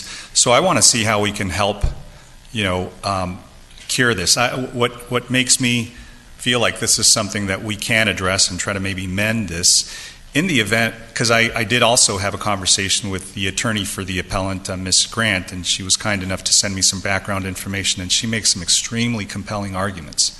I think that there's some vulnerabilities. I think there's some flaws in the way the Planning Commission addressed this, but I also do think that the CEQA analysis that has since been addressed and modified can withstand a challenge.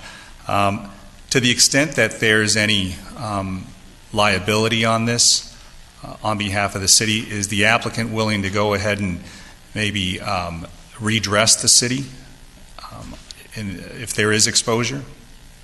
So in accordance with the city's policy, each of our conditions of approval require an applicant to defend and indemnify the city in the event of a challenge. You have been presented with a notice of intent to file a CEQA lawsuit, and we did attempt to confirm with the applicant today that they acknowledge that requirement and that they would be responsible for any cost the city incurs as a result of a challenge. And that is the case, Mr. Chase Russell?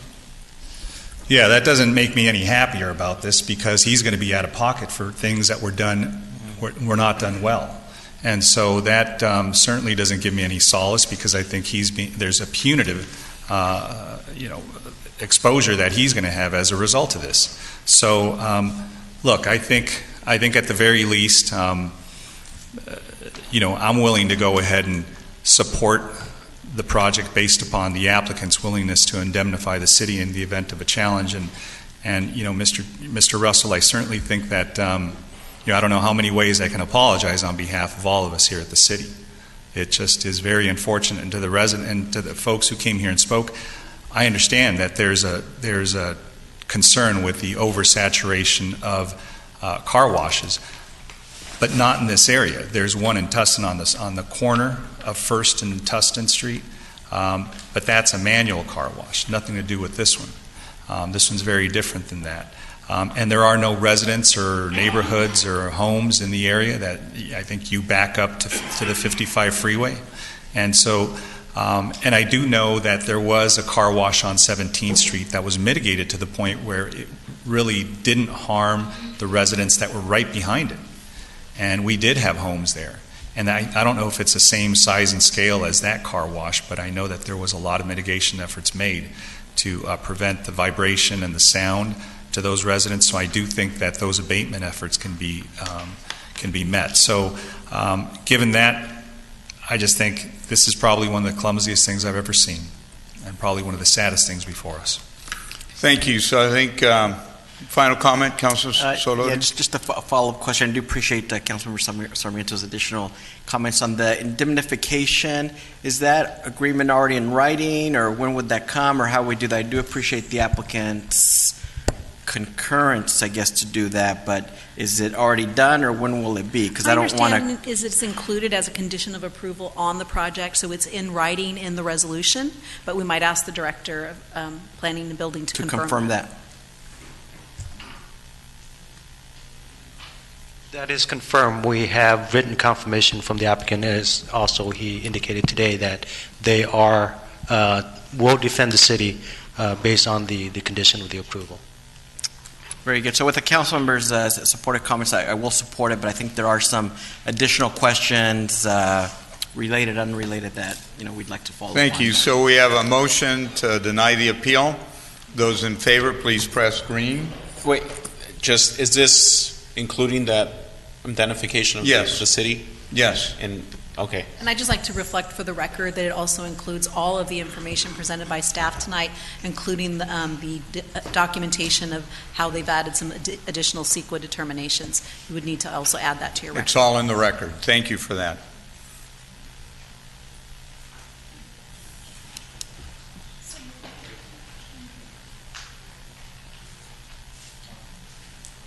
All right, motion carried. So with that, Madam Clerk, our next item is? Item 85A. 85A. Councilmember Iglesias, did you, Solorio? Councilmember Yes. Yes, thank you. I'll begin slowly just because I know there's a number of folks walking out. This 85A item has two related items. First, kind of the latter part. I know I and the community, we've been hearing different responses on when Measure X funds are used or not. I did speak with both our city manager and city attorney, and maybe they can work together to craft a legally defensible, simple response so that everyone hears the same thing. I know the last meeting there was a question related to this item, and I think the response was very different from prior responses, but I think that could be clarified. The first part of the motion, I know staff soon will be working on budget proposals for the following year, and given that the community has graciously, voted in $60 million in Measure X dollars for what they believe was to primarily work on homelessness issues and reduction of 911 response times. I know I personally felt, and you heard it from me during the budget approval process, and we've heard it continuously from the community, including the Measure X Oversight Committee, that for this year one, the percentage of revenues of the $60 million that were going directly to homeless-related services and reducing 911 response time was pretty low. And so I'd really just like for the council, the community, and the staff to think about how we might be able to, looking at the next fiscal year, dedicate more resources to addressing our homelessness crisis and reducing 911 response time. So I just kind of wanted to put that on the record and share that thought with my colleagues, with staff, and Measure X oversight commissioners. I know I'll be reaching out to mine because this is important, and we're still early enough in this Measure X program that I think we could shape what future years look like from the perspective of funding. That's all. Okay, let's go on to the next item. We have Jim Carson, please. Followed by Dale Helwig. Wow, you all are amazing for doing this all night. Hi, my name is Jim Carson. I'm a resident of Santa Ana. And I'm going to make it real short, less than the 3 minutes. I just wanted to talk very briefly about the sex trafficking / prostitution on Harbor and Hazard. I have some emails going to some of you, and thank you for responding. I met a couple of you at the last community meeting. I've been working with this population, with these children and young adults for 26 some odd years. I just retired from Orangewood Foundation here in Santa Ana I was with them for 12 years. And we know children are being sold on Harbor and Hazard as well as young adults. And I guess I'll send the questions I had just through email, but there's a 12-year-old young lady named Ori who was trafficked on Harbor and she's 24 now, and she trains police. The FBI flew her out to Texas to train them.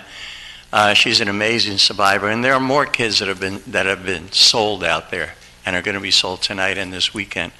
So I had a few questions, what the process is about, how to communicate with you all and all that, but I think I'll just send it by email if that's okay. Is that all right with you guys? Okay, good, because it's just a long night. So that was about it. I just wanted to say thank you for giving me the opportunity, and if I can help in any way, or if any of the survivors can come who have been trafficked and share their thoughts and ideas about solutions with you all, I know they would welcome that opportunity. So thank you very much, all of you. Thank you, Jim. You're welcome. Thank you. Dale, followed by Lizzie Lyles, followed by Magda Trujillo. Yeah, Dale Helvig, Park Santiago. Thank you, Mayor and council members. I did want to thank Chief Valentin for supporting the park cleanup and riverbed cleanup at Santiago Creek last weekend. The cleanup went real well, and in fact, it looked the best that it's been since we've been doing these cleanups. We did remove about 12 encampments, which was down. We didn't find as many needles as we've found in the past, so that too is good, so thank you. The other thing is, I just don't understand this Measure X stuff, because Measure X money went into the general fund, but yet we keep on talking about Measure X dollars. And so it's kind of like the school got lottery money. At what point in time do we say, well, are we tracking the lottery money for the schools? Measure X is the general fund, so let's just treat it as the general fund instead of piecing it out or whatever. The other thing that I wanted to talk about was I came to the Legislative Affairs Ethics, and it's got a long title for it. And the process for filing a grievance with the city is broken. There was an issue that occurred back in January and February against a fellow commissioner. A grievance is filed. Citizens has filed complaints against the city, and it says it's going to go to the Ethics Committee. Well, at the time, the Ethics Committee didn't even exist. When it did finally meet, the issue still went unresolved. And it's been 9 months, and no answer has been provided to the residents as far as what's going on.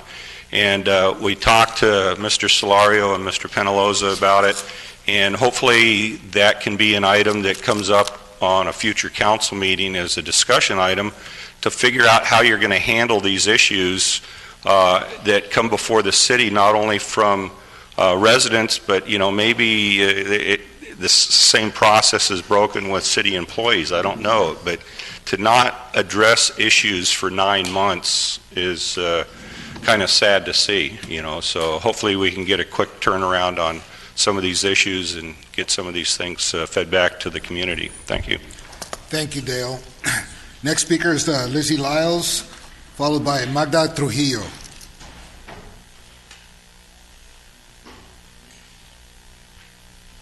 Let's see, I have to see what time it is. Good evening. My name is Lizzie Lyles. I live at 1629 West Pine Street in Santa Ana. What I want to talk about is parking problem issues in my area. I know we have them in all over Santa Ana, but my area. At the last meeting, I heard the city manager talk about homelessness. Did a wonderful job. I would like to see us talk about what we're going to do about parking. In my neighborhood, the city of Santa Ana allowed a developer to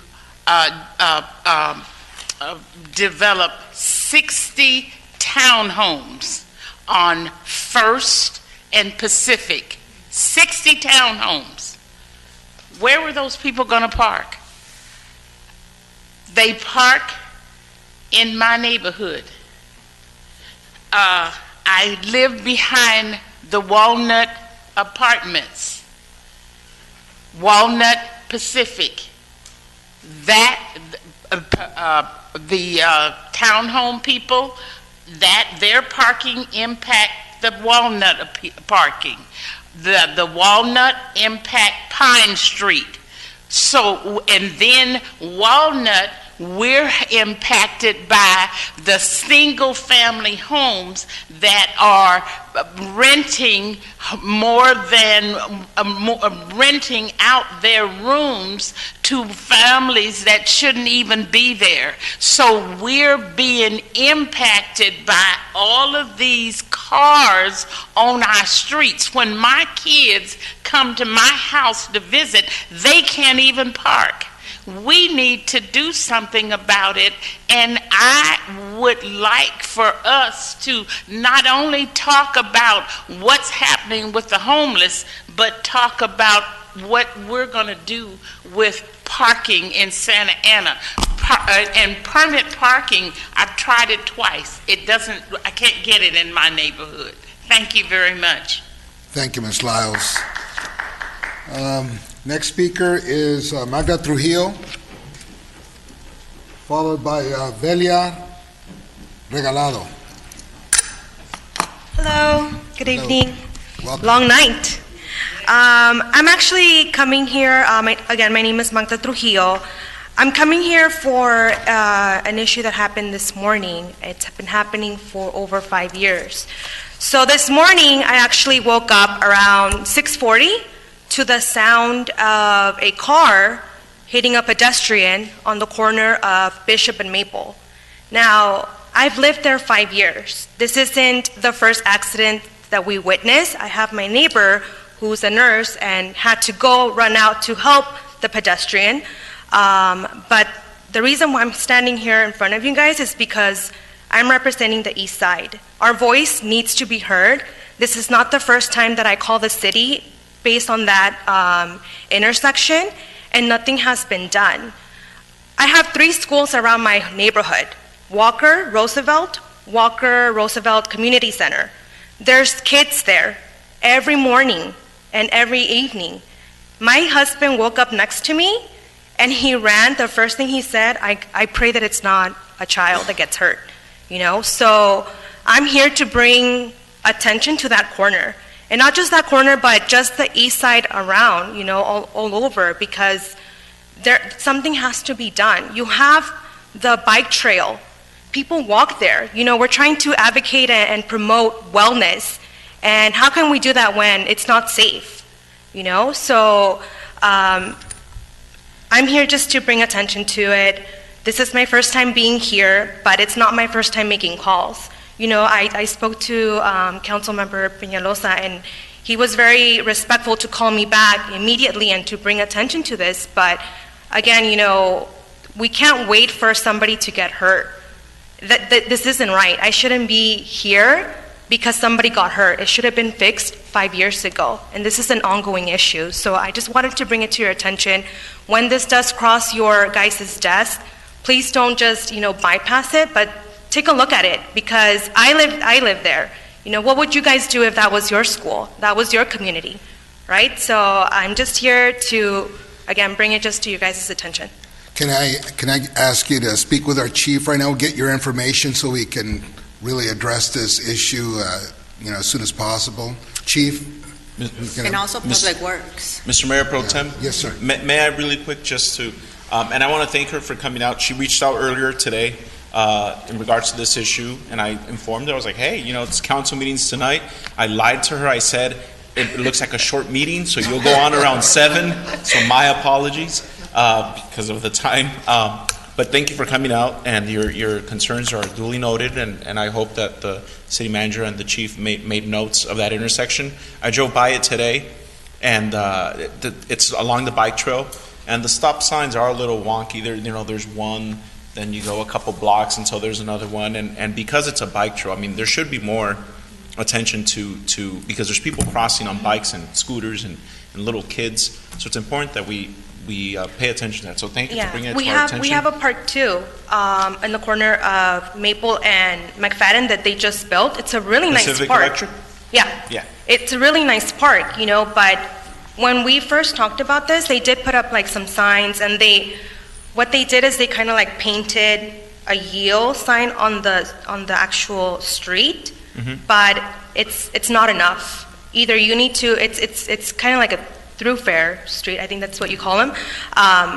You know, you see Flower and 17, you can go through that neighborhood, you know, there's a reason why. That's what needs to be done here. Either you guys need to do that same thing, close the street or put some speed bumps, but a stop sign and some paint in the concrete is not going to help.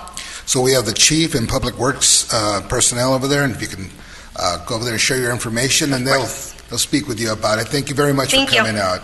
We thank you. Next speaker is Velia Regalado, followed by, put my glasses on here, Victor Payan. Good evening. My name is Velia Regalado, and I actually am Magda's neighbor.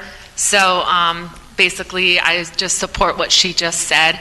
I did reach out to the victim's husband, and the victim is in the hospital with 6 broken ribs, and she was currently in the MRI machine getting a MRI of her brain, and so it's going to be a long road to recovery. So when I ran out there to help her, I did see a toddler walking in the street with the dad pushing his little toy.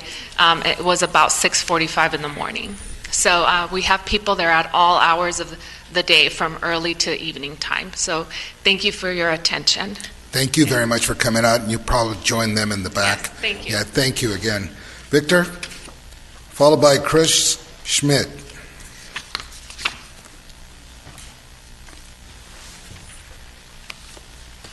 Hi, Victor. Hello. Hello, council members. It's good to see you guys. I took some notes here so I can go rather quickly.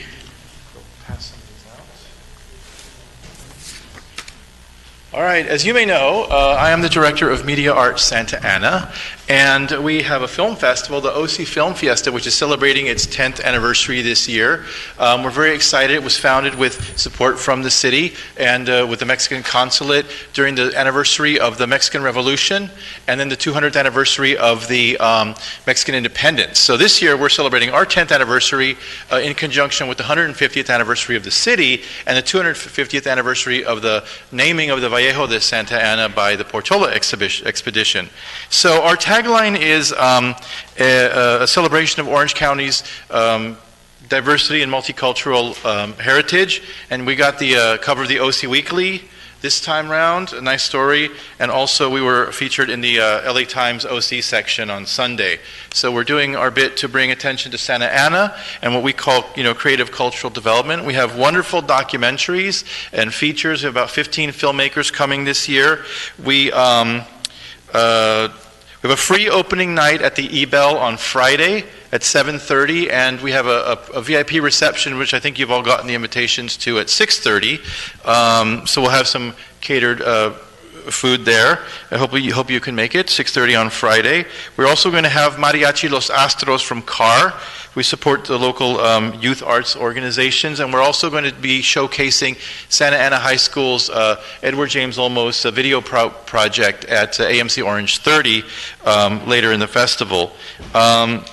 We aim to keep our tickets affordable, as I've said, with $5 tickets for students, teachers, Santa Ana residents, and military and veterans, because we feel it's important as a social event for families to go.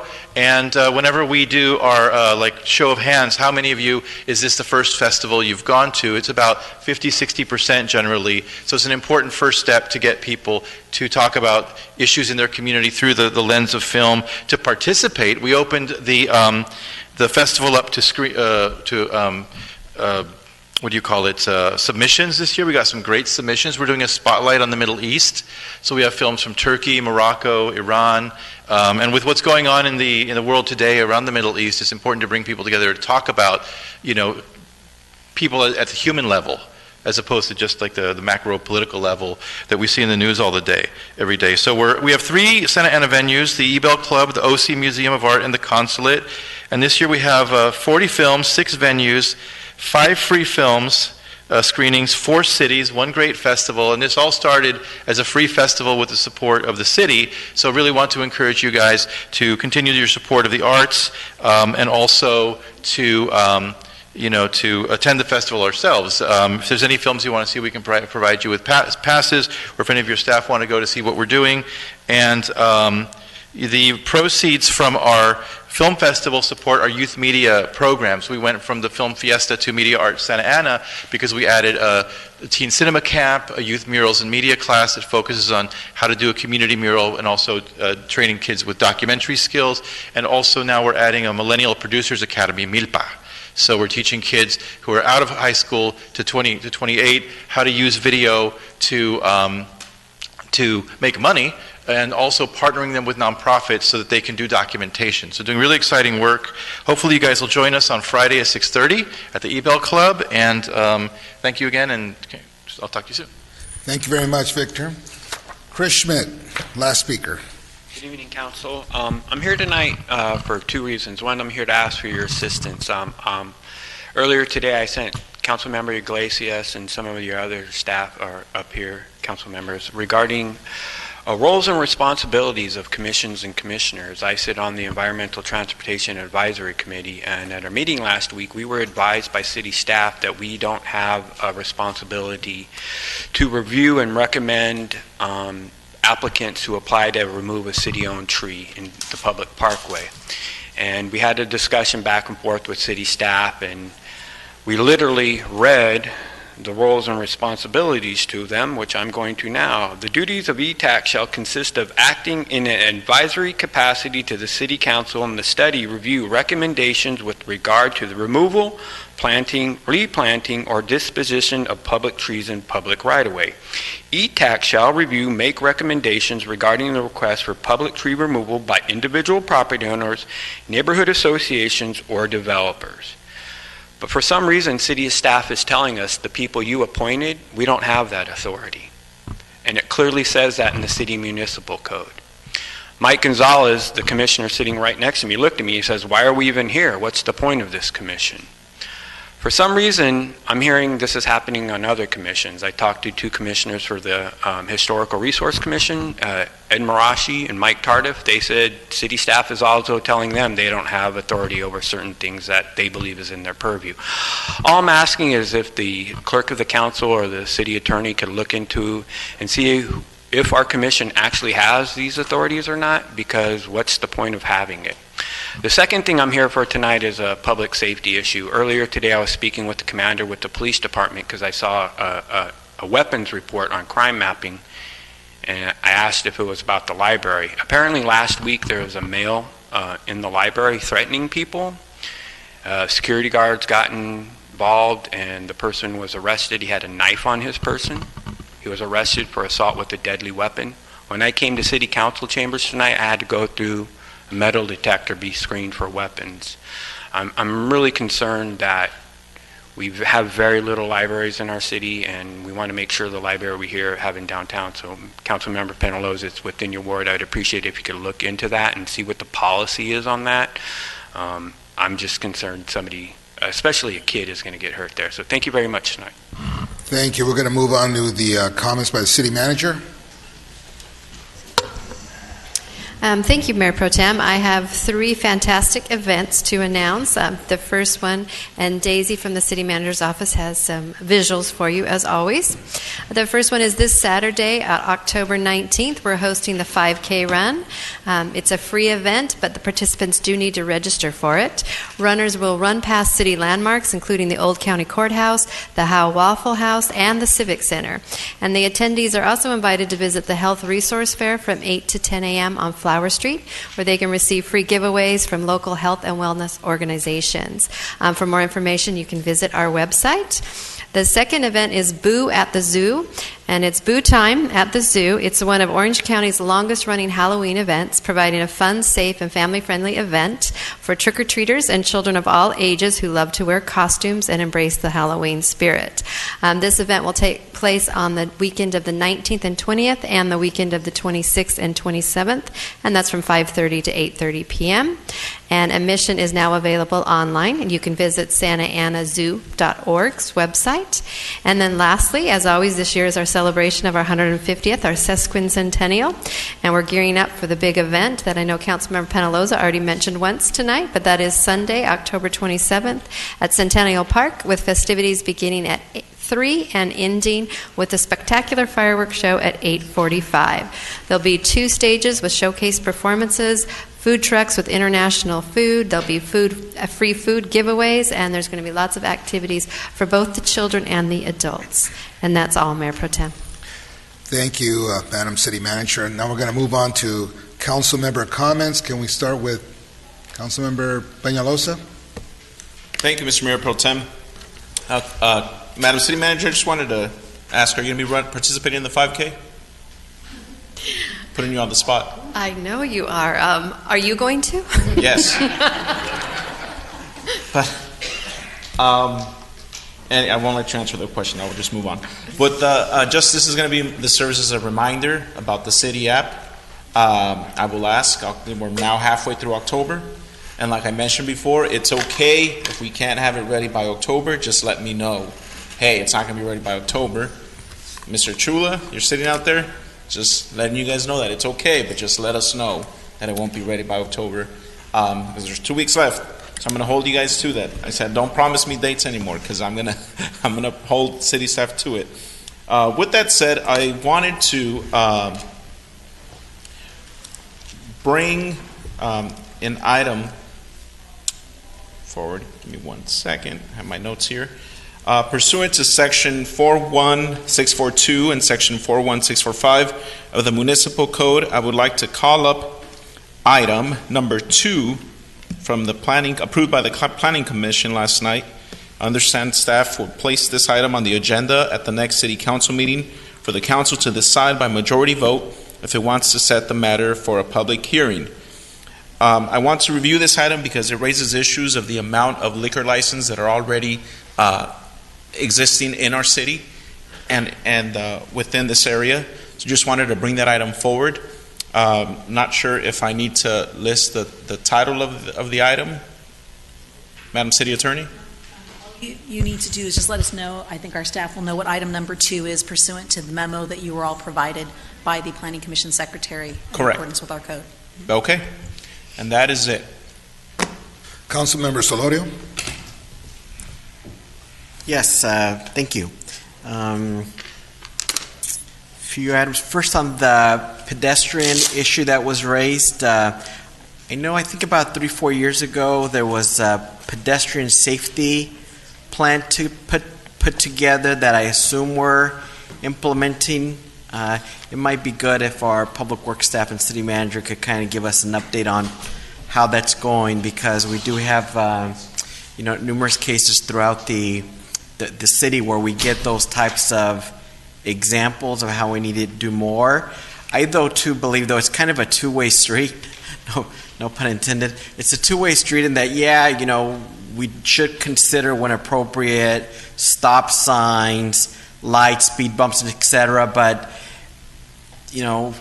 individuals should not be walking streets if there are cars nearby or speeding, and more care needs to be taken, especially if they're protecting children.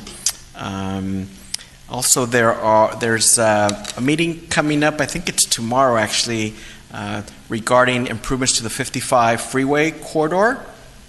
And I'm hopeful that public works staff is going to be attending to listen in, and I know there's some constituents from my ward that want to make sure that there's good staff participation and understanding that as it is, there's a lot of encroachment through neighborhoods to get on or off the 55 freeway, and we don't want to make that worse. If anything, we want to make it better. So let's try to attend to that. Santiago Creek, I do want to thank the staff, PD, and the neighborhood association for taking part in another successful one.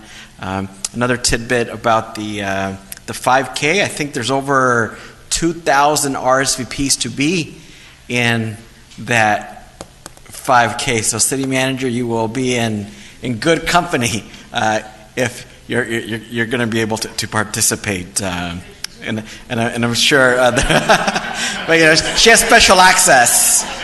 She just needs a T-shirt. I hear there. I know there was talk about T-shirts, and I think that's it for right now. Thank you. Thank you. Councilmember Iglesias.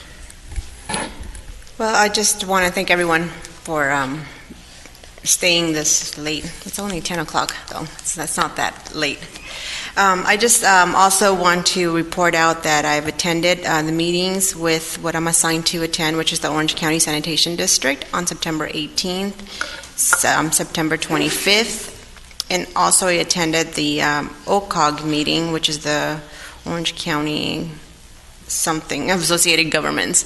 Yeah, and in reporting in that, I would like to ask staff or the city manager if you can reach out to SCAG to see if they could provide to us a presentation on what's going on with RENA, because I feel it's something that is going to be impacting us as a city, and it's I know I get all the information, but it's just so much to bring back within, the only time I have to share it is right now, and I think it'll be too rushed. So if I could have a presentation, so we can have it out to the community on how it's going to affect us, because I know projects are going to be coming up, and how this mandate by the governor and their staff on how it's going to affect cities.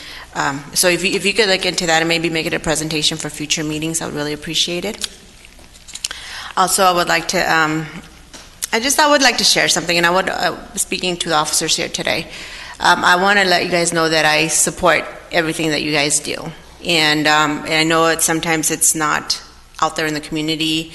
The message is totally contradictory of how I feel about your positions and what you bring into our city. And the chief, I know that have respect for you, and also other officers that are here. But it troubles me, today in my envelope that says Councilmember Iglesias, we have this reliable source which talks about the Santa Ana Police Officers Association. And the first thing I open it up, the first thing that I see is a president's message, which is from Jerry Serrano, and he's a full page on talking about it. Says, "Esteemed brethren, in all the years that the reliable source has existed, I don't think there has ever been an elected official as reckless and unprofessional that personally attacks our association. The POA has endorsed candidates and has opposed candidates through its political action committee. This is done to protect our members' rights and to advocate for the best interest of our members and their families. Cecilia Iglesias," which, by the way, he misspelled my first name, "should not be on the city council. She doesn't understand the purpose of local government or how it works. She is spiteful and petty in her dealings with city employees and staff, and she's a danger to the continued peace and prosperity of the city of Santa Ana." This is so far from the truth that it's not even funny. It's a one page. I mean, I would love to have the spotlight, but with this right here, I just think it's very unprofessional of him. And I know there's something that I don't know what we can do, because this is, it's addressed to me. It says Santa Ana City Council, Cecilia Iglesias. So it's just so very troubling to have an individual who is trying to stir up things with our officers. And I just want to tell our officers that I truly respect what you're doing. And unfortunately, we're caught on this thing that it's political. And I just want you guys to know that I support your efforts, what you do in this city, but sometimes we have to take votes that really, help us move our city forward. And so I'm hoping that you guys know that this is just something that it's troubling for me. So the last thing is, the last paragraph I think is very troubling. It says, "Ms. Iglesias seeks dark shadows and conspiracies around her every corner. We operate in the sunlight and based on facts. Ms. Iglesias would restrict spending on public safety." That is so far from the truth. It's wrong. We know that money spent on public safety is money that drives the expansion of Santa Ana's economy, protects its citizen, and ensures a quality of life. And that's what I want from us, from you. And I know that's what you guys are providing. It says Ms. Iglesias calls people names and stirs up controversy and resentment. We get up every day and put on the blue uniform, go out in the street, and to take care of injured citizens, answer calls for help, give businesses people the comfort that an orderly society demands. That's about the only sentence that I agree with him. I think that's what we need to do. So I just wanted to, tell you guys in blue that my respects are to you, and I want to thank the chief for giving me, and I guess you gave it to everybody, which is this, what's this called? The badge. Yeah, it says Santa Ana Police. So thank you so much. And with that, I just want to wish everyone a happy week. And then I guess our next time we'll see each other, hopefully, is going to be in my ward, Ward 6, celebrating the 150th year of the city. Thank you. Thank you. Councilmember Sarmiento. Thank you, Mr. Mayor Pro Tem. I don't know how many years ago it was on Halloween night. We had 3 young children struck on Fairhaven Avenue, just east of Grand Avenue. And I know it startled all of us. It shook us to the core. And a former colleague of mine, Councilmember Martinez, began a crusade, is the best way I guess I can phrase it, trying to see how we can address just traffic safety and pedestrian safety, because there were a number of people on bicycles who were struck, pedestrians, and that night 3 kids were killed, simply crossing the street, trick-or-treating. And so, this weekend was a very alarming weekend for me because it brought back memories of that. We're on the, coming up on Halloween, and we see a lot of folks being struck. And so to the extent that I know we had a plan, and I'm not sure what it was called, if it was called Smart Streets. It was something that we had invested a lot of time and effort and money into. To the extent that we can maybe revive that, Madam City Manager, and I know this obviously predates your time, but I do know that we've tried to address this, and I'm always a fan of not reinventing the wheel, so we had something in place that we might be able to revisit and bring back, because I'd hate for us to have another season where we have kids going out, simply wanting to trick or treat and be with their friends and not come home. So, I certainly was moved by the comments that were made by the young woman who came and spoke, Ms. Trujillo. And I think she straddles my ward and Councilmember Peñalos's ward. So, to the extent we can take a look at that, that would be great. I just wanted to thank staff for all the good work that they've done. Thank you, Madam City Manager, Madam City Attorney, and clerk staff, and everybody else who worked on tonight's agenda and works diligently to bring us some good work. The last thing was, I know that we had talked about approaching OCTA and the Transit Authority to providing some possible relief to our merchants along the 4th Street corridor because of the impact to the construction of the streetcar, just to see where we are on that. And I know that was a while back, but it's not ancient history, but just so we can maybe stay on top of that, because I know it's something that's important, and we have businesses that unfortunately are not doing as well as they'd like to, and we'd hate to see them fail and leave, because it was a risk that they took on us, and we want to make sure that we're responsive to their needs. So with that, I bid everybody a good night, and we'll see you at the 150th. Thank you, Councilmember Sarmiento. I'm going to report out. I was in Washington, D.C. last week. I met with the U.S. Interagency Council on Homelessness. Wanted to hear what other cities are doing in the country and how they can help us. I did ask if there was someone that we could speak with in our region, because I know we have this dilemma going on between the county and the city. And they referred me over to Helene Schneider, which is the California Regional Coordinator from that office, so I could have the federal government come down here and speak and see if we can have a discussion and see how we can address the homeless issue, because there's still a lot of work that needs to be done. I also met with the office of Senator Kamala Harris. I met with Yasmin Rigney, who is a senior policy advisor for her. the senator recently introduced a legislation, the End Homelessness Act of 2019, so I wanted to hear what they had to say and what they were proposing. And I also spoke to them about a family justice center, and I gave them some information on the homeless situation here, on what is occurring here in the city, and that we could use some help. And I think I also sent a letter of support for the Family Justice Center. I also met with Senator Dianne Feinstein's office, and we spoke about the homeless issue. We spoke about the U.S. Marshal's office and increasing the per diem for more funds for our jail, because it seems that the county is receiving a little more than we are, even though the services are different. I also spoke with her about, with their office regarding the Family Justice Center, and also funds from the Homeland Security, so we can have funds available to increase the services in our Emergency Operations Center, so we can upgrade them because of the disasters, whether it be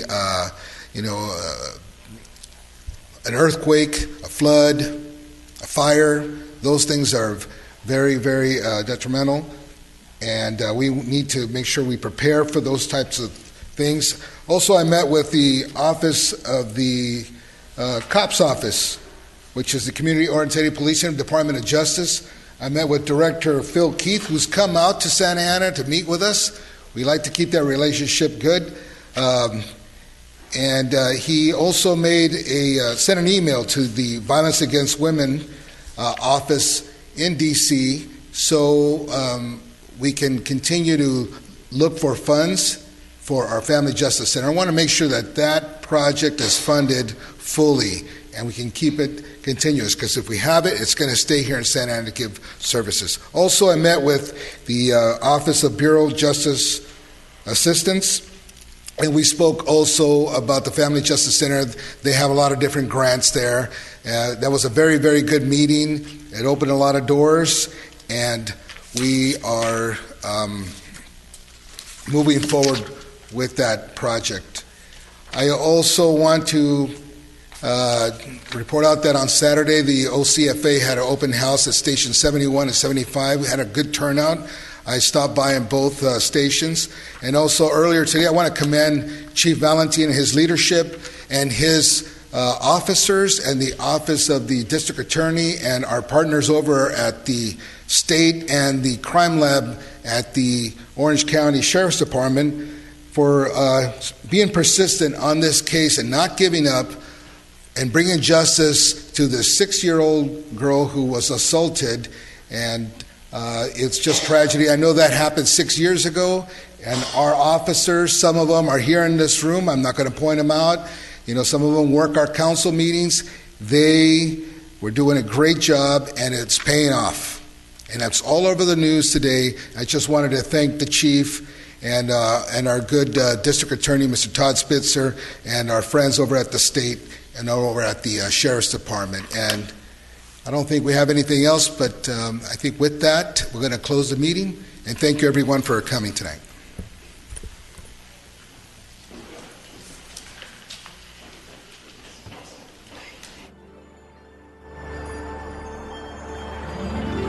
Como decir que me parte en mí, la esquinita de mi hueso, que han caído los esquemas de mi vida.